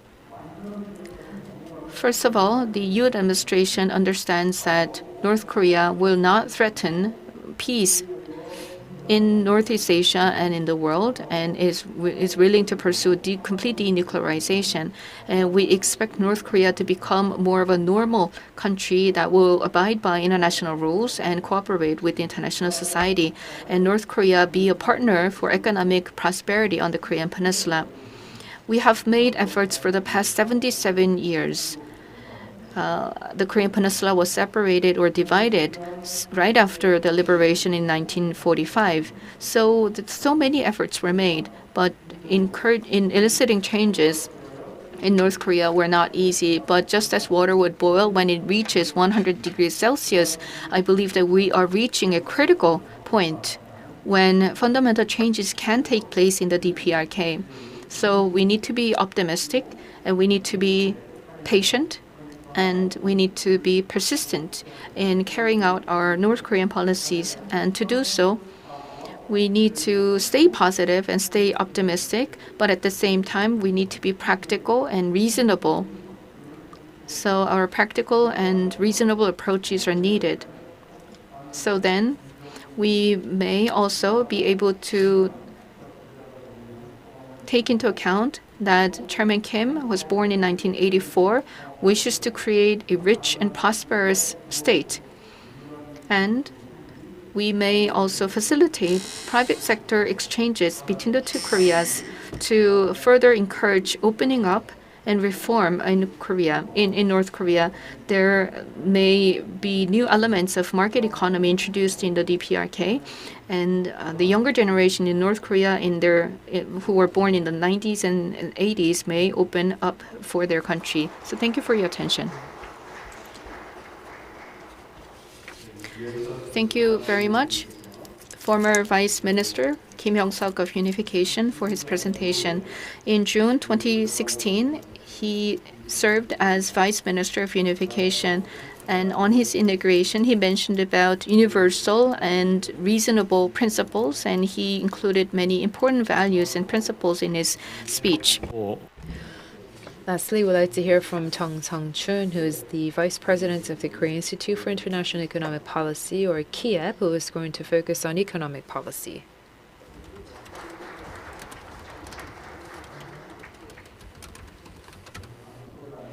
Well, I've just been introduced. My name is Jung Sang-chun. I'm the Vice President of KIEP.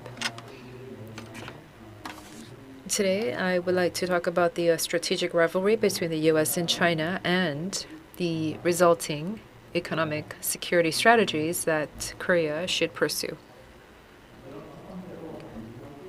First, I would like to talk about the current status of the strategic competition between the U.S. and China and how this is leading to a reshuffling of the global supply chain.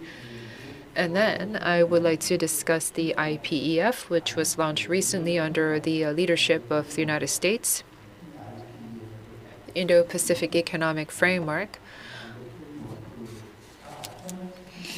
what kind of characteristics this framework has, and then I would like to discuss the implications from the presentation. We've seen the very rapid rise of China, and this is something that you all know very well. This graph is from the IMF. In terms of PPP, this looks at the share of GDP that different countries around the world have. The red is represented by China, and by 2020, you can see that in terms of PPP, it has surpassed the United States, and also in terms of technology, the Chinese pursuit is quite rapid. In fact, it is following up very quickly to the United States. This looks at 10 advanced technologies such as AI, quantum computing, etc. This chart looks at the number of patents registered by country from 2017 or so, which was about 5 years ago. So 2000, 2010, and 2017, you can see that Korea, the U.S., and Japan were quite highly ranked. But after 2017 and on, you can see how China's number of patents are at the top. across all different areas, particularly when it comes to advanced technologies, that China is really quickly catching up to these different countries. If we look at innovation efficiency, as you can see on the left-hand side, already by 2015, it has surpassed the United States. However, for core source technologies, China continues to rely on the United States, which is represented in the second chart on the right. Well, this looks at the balance of payments when it comes to intellectual property, that the Chinese balance is still at a deficit. However, despite that, we can still see that China's threatening the U.S. in its pursuit, and this is well reflected in U.S. interim national security strategic guidance that was presented in 2021, where it says China is the only competitor potential of this sustained challenge, that its economic, diplomatic, military, and technological power would be capable to mount a sustained challenge to a stable and open international system. In fact, this is how the U.S. is describing China's position. So this shows a level of a threat that the U.S. is feeling from China, which is why recently within the United States, there's been much talk about the importance of economic security. And on the left-hand bubble, you can see how big data was used to see the kinds of interests that people have. You see how some of the biggest words are economic security, equality. That the issues of equality and economic security are very important and top of mind for many of these people, which is why at the White House, they said that China's economic aggression is threatening the technologies and intellectual property of the United States and the world. This is why it stands to reason that we should ask what exactly it means, what exactly economic security means. And it's a comprehensive definition that there is security in terms of industry and also trade security. And there are also those overlapping areas such as advanced technology, supply chain, and various norms and institutions, that they are relevant to economic security. And while it is not shown here, there's resource security for key minerals and energy security, food security. These different other concerns are also going to rise in importance in the future. After this year's winter, we still do not know. We cannot predict what's going to happen down the road. Oh, the U.S. is trying to enforce different kinds of regulations, and this chart shows the different kinds of various regulations that the U.S. has enforced against China as of 2021 on the supply chain, technology, human rights, data, on exports and imports, and investment and finance controls that the U.S. has announced against China to try to pressure China's pursuits, to try to pressure China to curb its threat of the United States. How will the global supply chain be organized? In the past, we used to use the expression value chain, the global value chain, because in the past, we're trying to create and capture more added value across the supply chain. But recently, we've started talking more about the global supply chain, which is more talking about the flow and the trend of efficiency and how we can maintain and guarantee stable supply. And there's more interest paid on this. So you can see that the perspectives are slightly changing. Because of the COVID-19 pandemic, we've already seen and experienced the bottlenecks in our supply chain, which is what you see in the left-hand chart, those red underlined areas.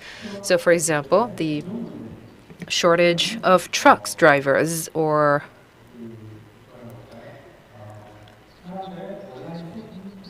people already shopping online more frequently, reliance on imports of durable goods, there were these different identified bottlenecks in the supply chain. Even without the COVID-19 pandemic, because of instances like the Green Revolution or digital transformation, those other different elements have already led to these bottlenecks. This chart shows how there are many other factors that lead to the reshuffling of the global supply chain other than the U.S.-China strategic rivalry. So now we would like to discuss which areas are seeing intensified competition between the U.S. and China. And on this chart, you can see how there are many different efforts made towards carbon neutrality and that new elements are being rapidly developed that require industrial development. This chart shows the kinds of things that we need to achieve carbon neutrality. And so if we take a look at this, we can see how semiconductors, batteries, rare earth minerals, and hydrogen will be very important, that they will serve as strategic assets and technological assets in the future for technological transition and revolution. And we're also seeing something similar in digital transformation, such as semiconductors and rare earth metals. Now here, we would like to see how the state of play is happening for the technological hegemony for the U.S. and China. Right now, it is clear that the U.S. is feeling the threat. They are feeling the heat. So for these core technologies, 10 years from now, China could possibly overtake the U.S. in many of these areas, and that is something that we have seen from multiple reports such as this. And this is because the Chinese investors are investing very aggressively in semiconductors. This shows the global manufacturing capacity by location for semiconductors. The yellow part is representative of China. You can see how its share is rapidly growing. Regarding this, the U.S. has made strong declarations of semiconductor sanctions or restrictions. So, for example, on equipment for SMIC's 10 nanometer manufacturing process, that the Chinese manufacturing would not be allowed, and for high silicon, that's also being targeted as well. However, for general purpose products, they are also being exported by the U.S. to China. So we don't expect there to be more restrictions placed on China for general purpose and general use exports. This chart shows you the kinds of different restrictions that are currently being enforced. This chart shows about the different bottleneck points within the supply chain for you as allies and partners. You can see that China's share is quite low. This means that for semiconductors, U.S. and its allies are still maintaining a very impressive competitive advantage over China. And moreover, recently, through industrial policies, the U.S. has announced that they're going to enforce different laws and regulations and massive investment into nurturing the semiconductor industry. China is also trying to fight this. However, it is not enough to reverse the tide because it appears that China will need more time to follow up on this investment. For batteries, however, China's influence is quite significant. For batteries, you have to understand that raw materials need to be identified and mined and earthed and then go through different kinds of processing and manufacturing of 4 key materials. But for this process, for this part of the process, China has a huge competitive edge, which is why, especially when it comes to the manufacture of cathode materials, it is not currently being done anywhere in the United States. So for matters related to battery cells, it's a very desperate situation for the United States to try to attempt to gain some control in the supply chain. For battery supply chain risks, you can see how different major countries are responding to this. There's also high Chinese dependency on rare earth metals because this process of separation and purification are really focused and concentrated in China.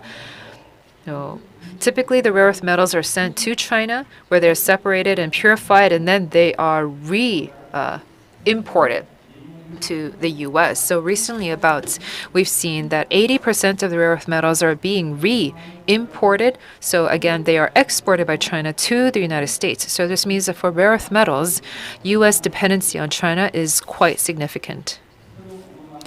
For rare earth metals, you can see how the major nations are responding to the supply chain risks on this chart. Lastly, I would like to discuss the IPEF very briefly and then close my presentation. As you know, President Biden of the United States mentioned the IPEF, which was, I believe, October 27, 2021, during the East Asia Summit.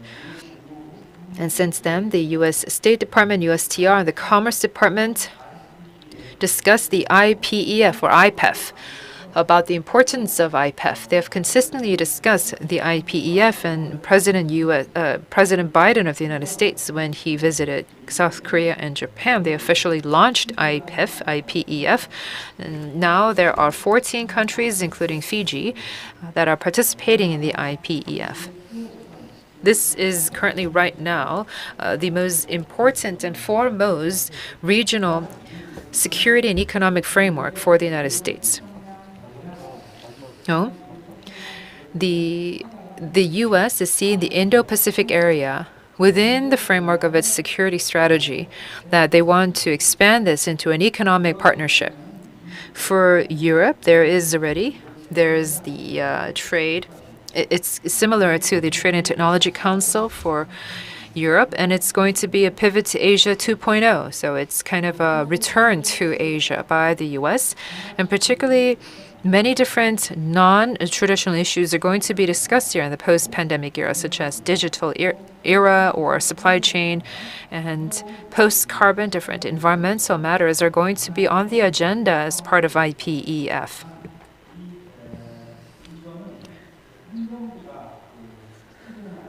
These are the negotiations led by the executive. So this means that these negotiations are non-legally binding because it is going to be spearheaded by the executive branch. So we are not clear yet on how this is going to be received by the participating countries. There are 4 pillars here. I'm going to skip over the specific parts, but there's going to be a fair and resilient trade, supply chain, resilience, infrastructure, and post-carbon, and taxation, and anti-corruption. You can see that there is going to be a check placed on China, but IPEF has been said to be open and free and fair, that it should not be seen as an anti-Chinese coalition. And in fact, the U.S. is very wary about politicizing the IPEF, because there is no need for any approval process from the U.S. Congress. If there's going to be some issues later on down the road regarding trade, that could lead to some problems. Lastly, on supply chain, as I mentioned before, there's growing instability when it comes to the supply chain because of the green transition, the digital transformation, the various different natural disasters. This means that there's higher levels of unpredictability and uncertainty for the global supply chain. Because there's more mutual dependency around the world, it's not going to be easy to try to weaponize the supply chain. So even when the U.S. tries to curb China, there's only going to be impact on advanced technologies. The general course of business and the general course of supply chain trade is going to continue as they have in the past. So we will have to be mindful of this and try to create redundancy in our supply chain, both domestically and internationally. Reshuffling the global supply chain might allow for an opportunity for Korean firms to carve out new markets, at least in the short term. But in the mid to long term, this means that intensified competition can be foreseen, which could be a challenge to the global competitiveness of our companies. And for global Green New Deal, Digital New Deal, and ESGs, these are issues that have been emphasized recently. This would make it imperative for companies to change the way they manufacture goods and change the structure of how their products are structured. So this means that this is also going to be additional challenge for Korean companies. The U.S. is going to argue for various different universal values such as labor, human rights, and environment and try to use that as leverage in reshuffling the supply chain. And for these systematic issues in the supply chain, the U.S. is going to attempt to have more information exchange, both in the bilateral and multilateral levels. And this issue of economic security is going to be very comprehensive because it encompasses both industrial security and trade security. So this means that we would have to have a very strong control tower. I would like to ask you to please refer to the rest of my presentation materials, and thank you very much. Thank you for the presentation. When Mr. Kim Sung-hwan, who is the Presidential Secretary for National Security Affairs, has once introduced himself as an economic major as well as a foreign affairs major, and I think that that was prescient because now we see that we're living in an era where national security matters are economic in nature and economic matters pertain to national security. So that was quite prescient. Because we are behind a schedule, we're going to go straight into our questions. I'm going to ask questions to each of the panel members, and then for the remainder of the session, we hope to be able to have more of an interactive dialogue. So now I'd like to ask a question to Mr. Wee. You mentioned that we need to define our position.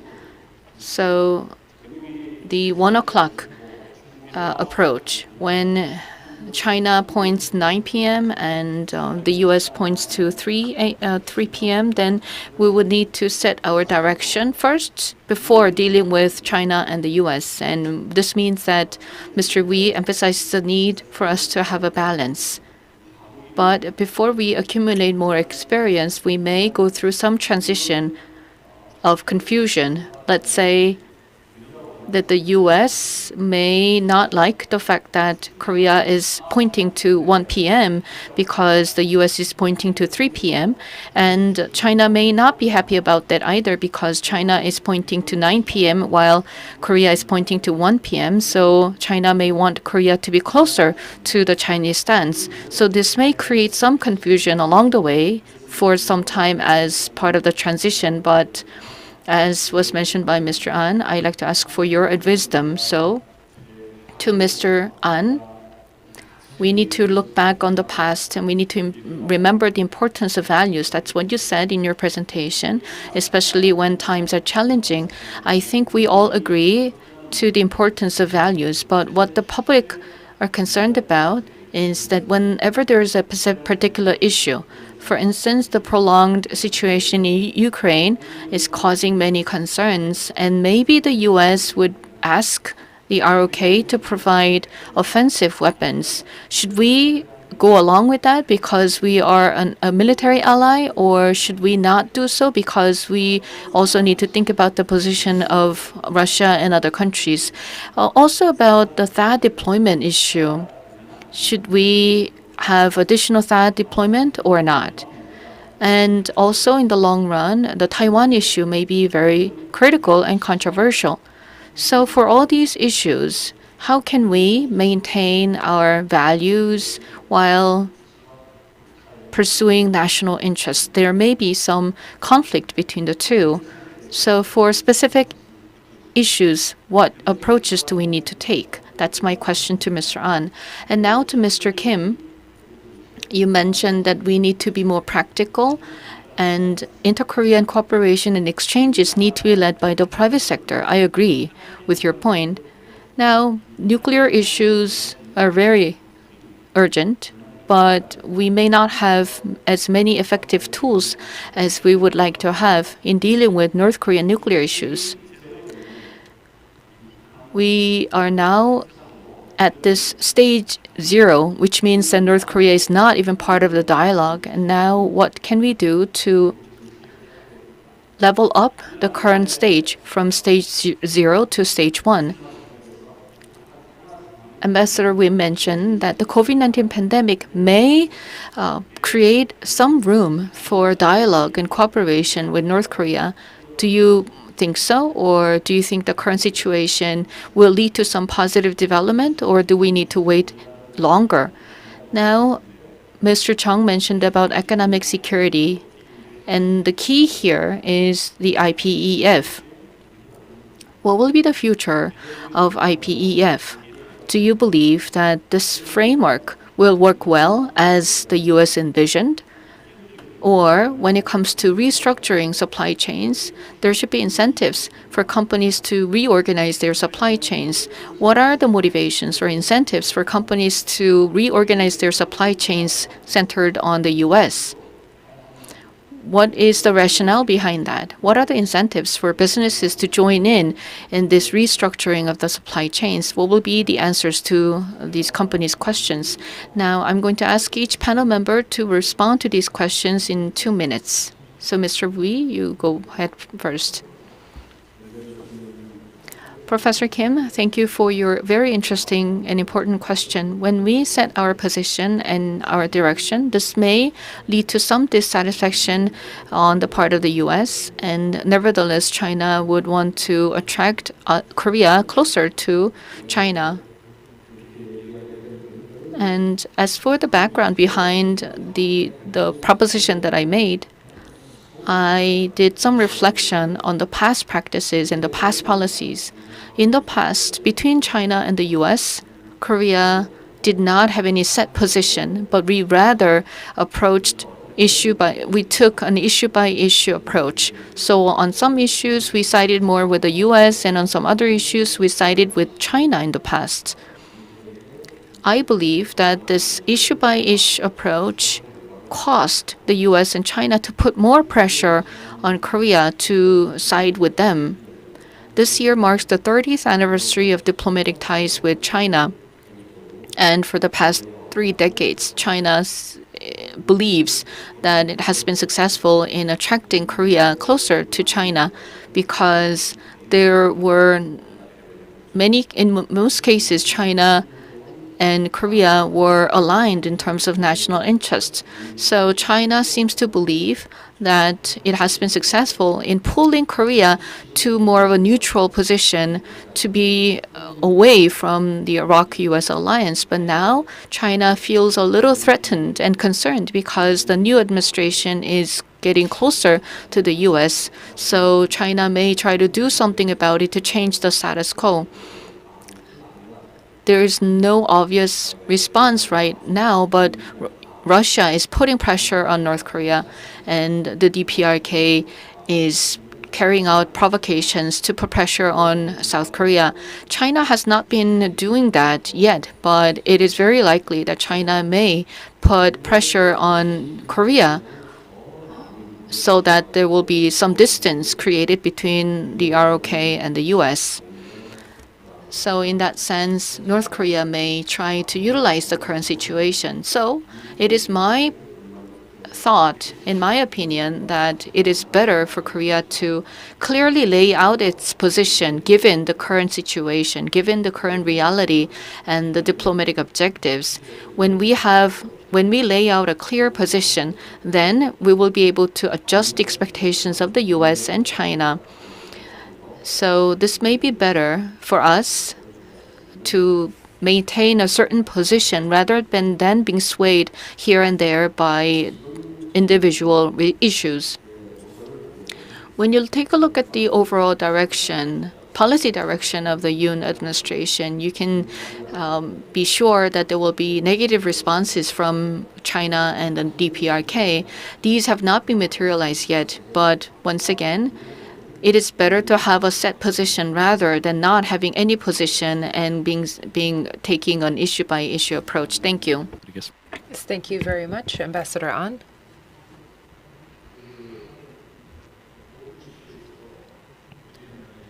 When it comes to all the issues that impact the U.S. and China, the argument that perhaps we should come up with the coordinates, a set of coordinates that we can always adhere to. But realistically speaking, this is not going to be easy because there are so many issues out there, and realistically, it will be hard to set an orientation for these different issues. However, regarding this, I think that President Kim Dae-jung had something to say, which is that given our geostrategic and economic situation, we have to maintain friendly ties with all four major nations. However, the relations with the U.S. is quite extraordinary above all because when there is a conflict in the bilateral relations of the four major nations, the underpinning core principle should always be the Chorus Alliance, and this is what former President Kim Dae-jung has said. So one scholar said that there's one alliance and three friendly partners for the ROK. This was a grand direction forward presented by former President Kim Dae-jung, and I think that that was a very pragmatic, very realistic diplomatic direction forward for the ROK. So, Professor Kim, you've given some examples such as Ukraine and Taiwan and the THAAD deployment issue. I feel that THAAD is a completely different issue altogether because for THAAD,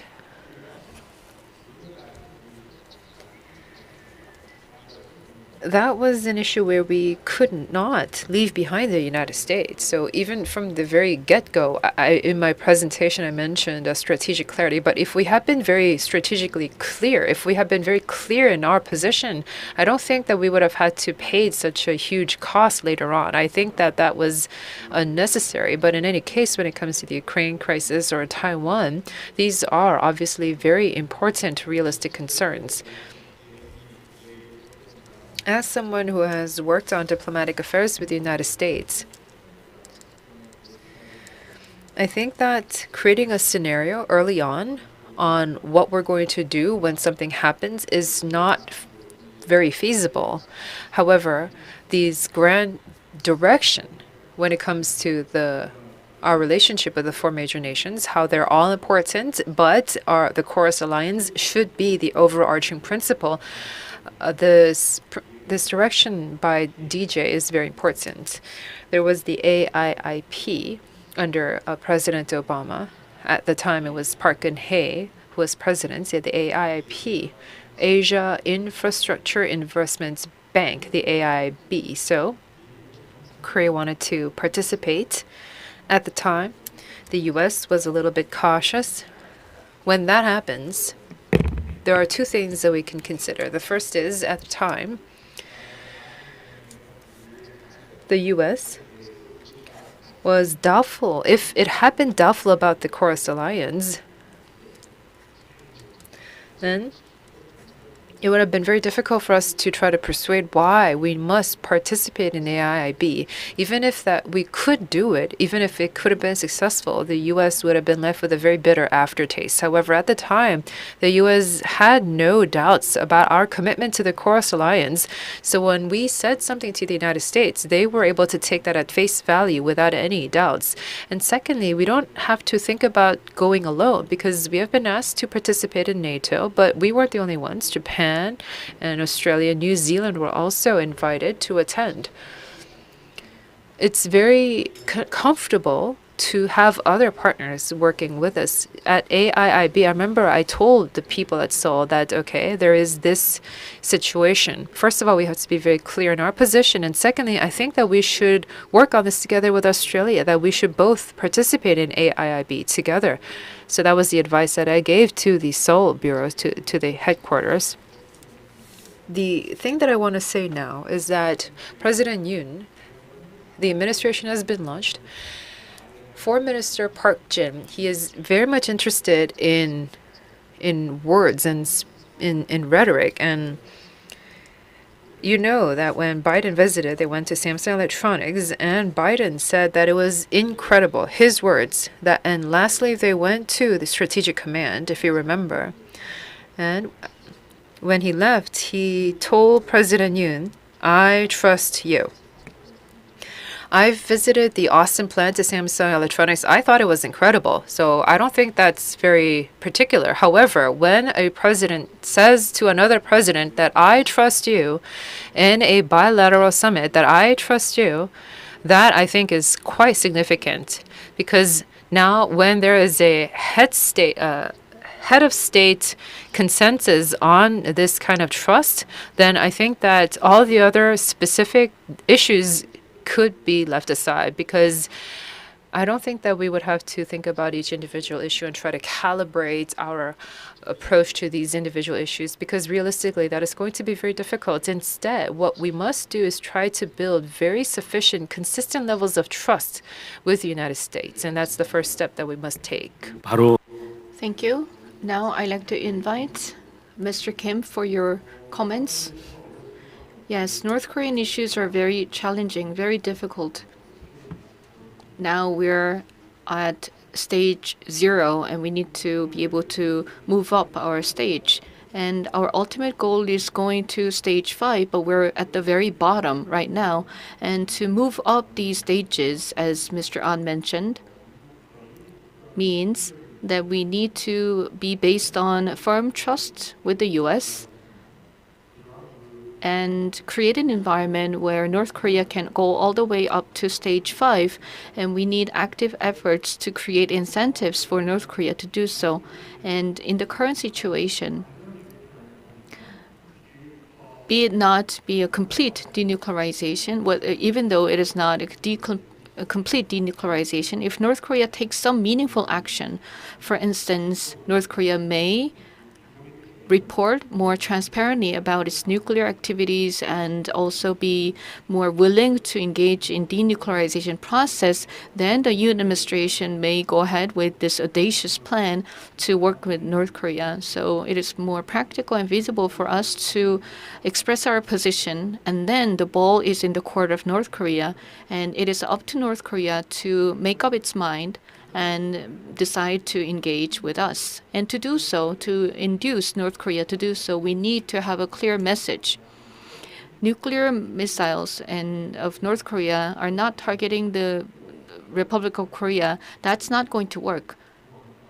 We have to be consistent in arguing that we will not tolerate North Korean nuclear programs.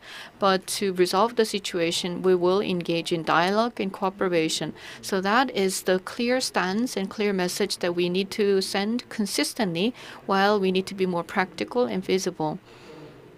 It is up to North Korea to come to the dialogue table. Otherwise, it may not happen right away. But just because the ball is in the court of the DPRK doesn't mean that we should just wait and see. But rather, in the meantime, we need to find ways to come in contact with North Korea. So the government has to be more active in creating an environment and providing an institutional support. One of such opportunities will be private level support and assistance to respond to the COVID-19 pandemic. And also there are other projects and other programs we can utilize. We cannot provide any specific materials that may go against the sanctions, but we can pursue knowledge exchange programs and other kinds of programs that may not violate the current sanctions. So in short, what I would like to say is that currently North Korea is at stage 0, but for it to upgrade its effort all the way to stage 5, we cannot just sit back and wait for North Korea to change, but rather we have to be active in creating an environment in many different ways to expose North Korea to more options. And in doing so, along the way,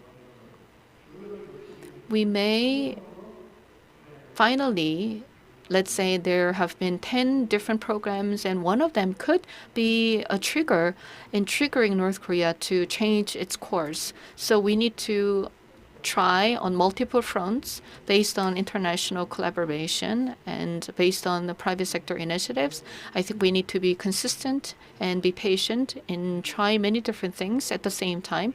Like I said before, the North Korean situation is reaching its critical point. Thank you.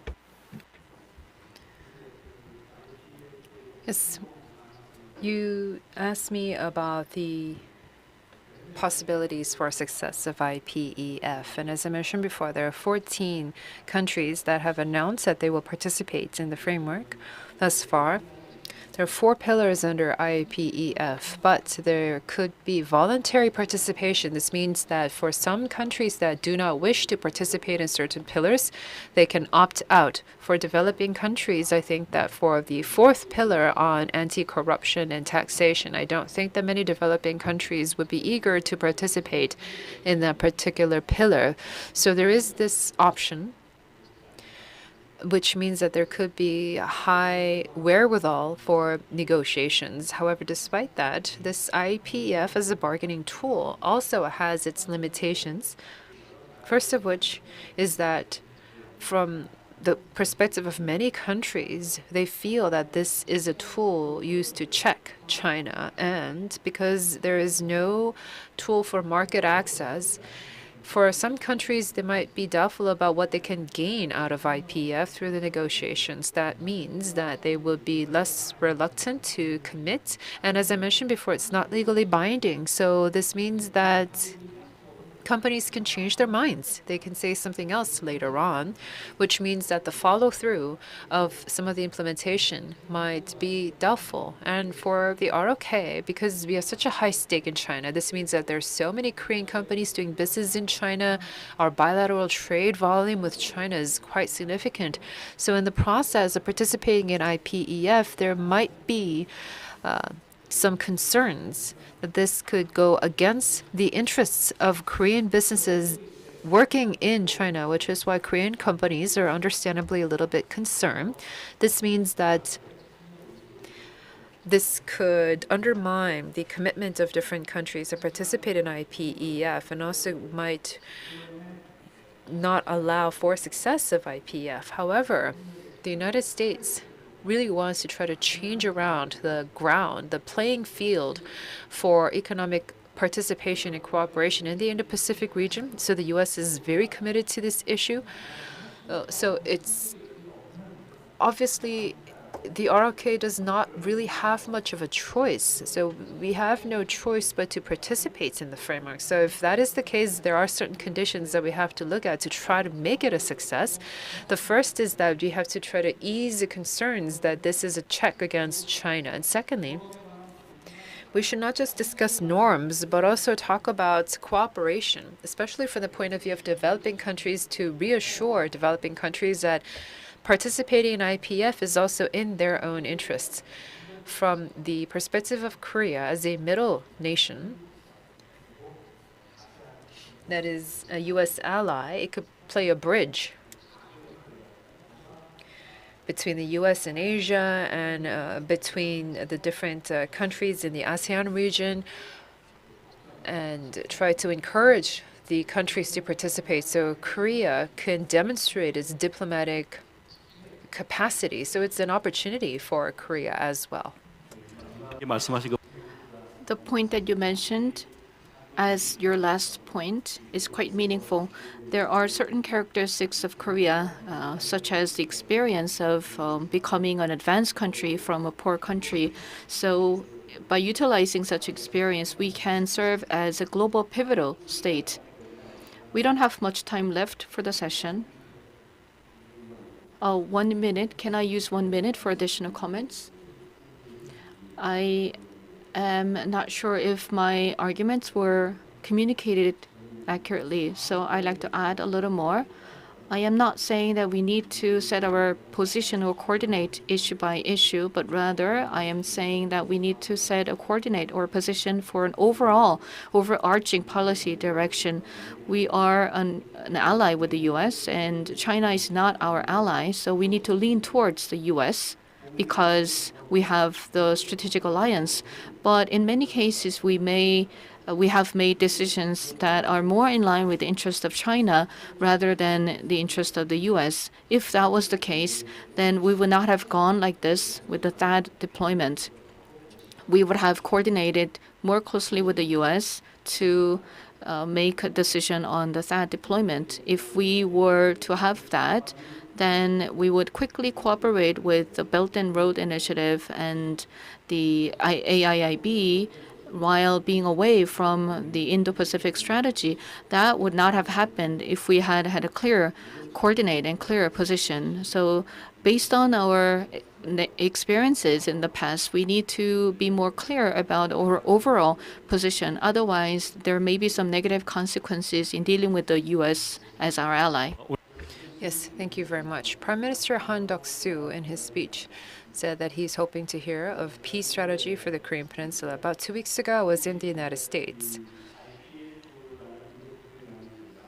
There's the IPF for the United States and its response to China, response to Russia. The Korean Peninsula strategy, I had the understanding that these different elements are going to combine together to try to have a robust cross alliance. And in fact, that's what we were hoping for. But it appears that for the Biden administration, that the Korean Peninsula issue and the North Korean issue might be a little bit lower on the list of priorities. So we would have to ask ourselves what we're going to do in the midst of this. And as Governor-elect Kim Dong-yeon said, we have to come up with a comprehensive economic security strategy. And Lee Jun-suk has said that we should try to work on communicating with the youth generation on the importance of values. Regardless of liberal or progressive or conservative regimes, because the administrations, there's these successions in the regimes, which means that there's some clashes between the economic and national security policies. Hopefully for North Korean policy and the diplomatic policy, can there be a kind of institutional measure for us to try to bridge the gap between these different policies every time there is a regime change in our country? So first of all, we'd like to hear from our first speaker, how can we, I guess, lessen or narrow the differences among the policy fronts? It's not going to be easy, but as I mentioned previously, this year marks the 77th anniversary of the division on the Korean Peninsula, but changes are happening both in Korea, both in South Korea and in North Korea, and more people are looking for more practical and realistic benefits and gains. And if that is going to be the basis for inter-Korean relations and policies, I believe that there will be less gap between the conservative and liberal governments. We had an unfortunate history of Korean War, but now we are overcoming the past experiences, and in Korea,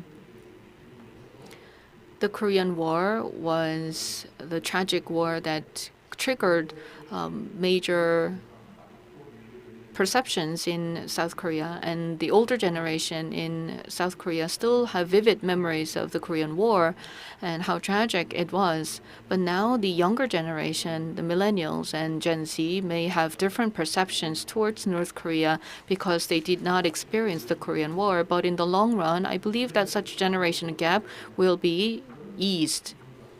Now, moving forward, as I mentioned in my presentation, unification issues and national security issues, there's no distinction between conservative and liberal regimes. These are bipartisan issues. Any president would like to become a president that achieves unification in the Korean Peninsula, and any president will wish for reduced tensions on the Korean Peninsula and peace and stability on the Korean Peninsula. So we should not be linked to our political ideologies or political party lines, but rather we need to pursue a bipartisan approach. Just like as we plan for economic policies, 5-year economic policies, I think we need to expand the scope of unification policies and North Korean policies under the president's office by including both the ruling party and the opposition parties, and also by having members from the private sector. We can have some sort of a consultative organization or consultative body that can coordinate policies towards policies about North Korea and on the Korean Peninsula, this type of consultative organization can be more open and can be engaged in active dialogue, and they may offer recommendations to the government. In the past, the ruling party will make decisions and they will be shared with opposition parties later on. But rather, I believe that policies need to be consulted and coordinated between the political parties from the very beginning so that we can reach a better consensus and we can be more bipartisan, overcoming the party lines in approaching North Korea. Thank you. Yes, Ambassador An.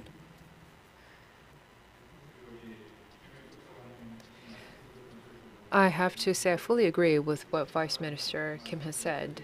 But if I understood him correctly, I don't think that this is an issue of institutions, but I think that this is an issue related to the approach of and the mindset of the people who are involved in running these affairs. So if this is an issue regarding the people, I think we have to look at the success cases and learn from those success cases. By this I mean that for the North Korea policies, when there is an administration, a regime change, obviously there's a huge sway in the North Korea policy. What's interesting is that for the official unification policy, they have maintained the same stance since 1980s, which is that we're going to have unification between the two peoples in an autonomous format. And this official proposal does not change. At the time, it was Minister Lee at the time for unification. He likes to provide retrospectives of his time as a minister, and he speaks about how in the past he would work very closely together with the party leaders of all of the different political parties. This means that he would visit the different political parties and persuade them and convince them and try to get their buy-in for the North Korea policies. And that was the outcome that we had, and that's the same outcome that we continue to officially adhere to for today, despite the decades that have passed, and I feel that that is a success case. Earlier, Minister Kwon Young-se said that we're going to pass on the baton, that we're going to carry on the baton. So he's going to work on building from the advantages of the liberal regime and the conservative regime. I think hearing that was quite impressive for me. So we are going to wait to see what he does. But I think that that expression was quite meaningful. It was very credible and trustworthy. So with that, we would like to close. But perhaps Ambassador Wee or Dr. Jung, would you like to add? I think that I see Ambassador Wee is writing and taking some notes. Would you like to add? I thought about the questions of Professor Kim, and I didn't really understand the questions clearly because there was some audio issue. But as for unification policies from the Roon Tae-woo administration, the three political parties, the three Kims, Kim Dae-jung, Kim Young-sam, and Kim Jong-pil, the three Kims of the three political parties, together with President Roh Tae-woo, they had a lot of consultations, and the unification policies were laid out there. But as for North Korean policies, there was lack of such consultations among the political parties, and depending on who was gaining power, North Korean policies swayed dramatically, and this is not desirable. Whether be it consultations among the political parties or social dialogue, we really need to come to an agreement about an overall direction, an overall framework of North Korean policies. It may vary slightly, but you need an overall direction. That's the case in the U.S. Whether be it a Republican government or a Democratic government, the overall policy doesn't change dramatically. So now in Korea, when it comes to North Korean policies, we do not have a set template or framework or policy direction. So this is something that we need to build and we need to create and follow through. And as I mentioned in the previous consultation, nowadays values are being emphasized at the current administration as for its foreign policies. I think it is very meaningful and relevant because the younger generation is more committed to values. The older generation may have gone through tough times economically, so there's not enough commitment to values. But the younger generation has serious commitment to values that they need to uphold. And given the current standing of Korea, I think we need to continue to put emphasis on values in its foreign policies. But at the same time, we also need to remember that in reality and also in the media, there are circumstances where we cannot pursue values per se only.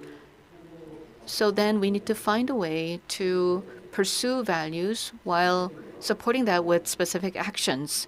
One case in point is the Ukraine war. There's a lot of talks about promoting freedom and preserving liberal democracy. But when it comes to specific actions, as what we can do to help Ukraine, our decisions and our actions may not be completely in line with the values that we are discussing, we're promoting in rhetorics. So I think we need to make a good balance between our rhetorics and our actions.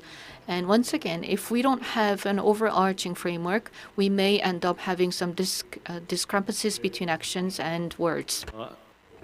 Thank you very much. Mr. Kwon Young-se of Unification in his keynote said that he would like to create a new playing field. When it comes to our diplomatic and foreign affairs policies and North Korea policies, we have to be mindful of the new situation that we find ourselves in to try to gather the wisdom to respond to these changing circumstances. We cannot say that we have completed that homework for us today. However, the fact that Yonhap News organized this symposium for us to discuss the North Korea issues and economic security as well as diplomatic and foreign affairs matters in one session, this allowed us to try to create a good momentum forward. And for that, I would like to thank CEO Sang as well as all the staff at Yonhap News Agency for helping us create this momentum. And I hope that this momentum can continue to last. When I heard the four panelists, I was able to feel that we need not necessarily repeat the trial and error of the past. We need to focus on principle and wisdom and rules, and I would like to adhere and remember the words that were spoken today so that we can try to identify a new path forward for development and peace. Thank you very much for all of your participation. I would like to thank all of the panelists in the second session. Thank you very much. I hope that this session has been meaningful for all of the participants here today. With that, we'd like to conclude the 2022 Yonhap News Symposium on Korean Peace. Thank you to all of our guests from home and abroad who have come here despite their busy schedules, as well as all the participants who are joining us online. Have a great day. Thank you.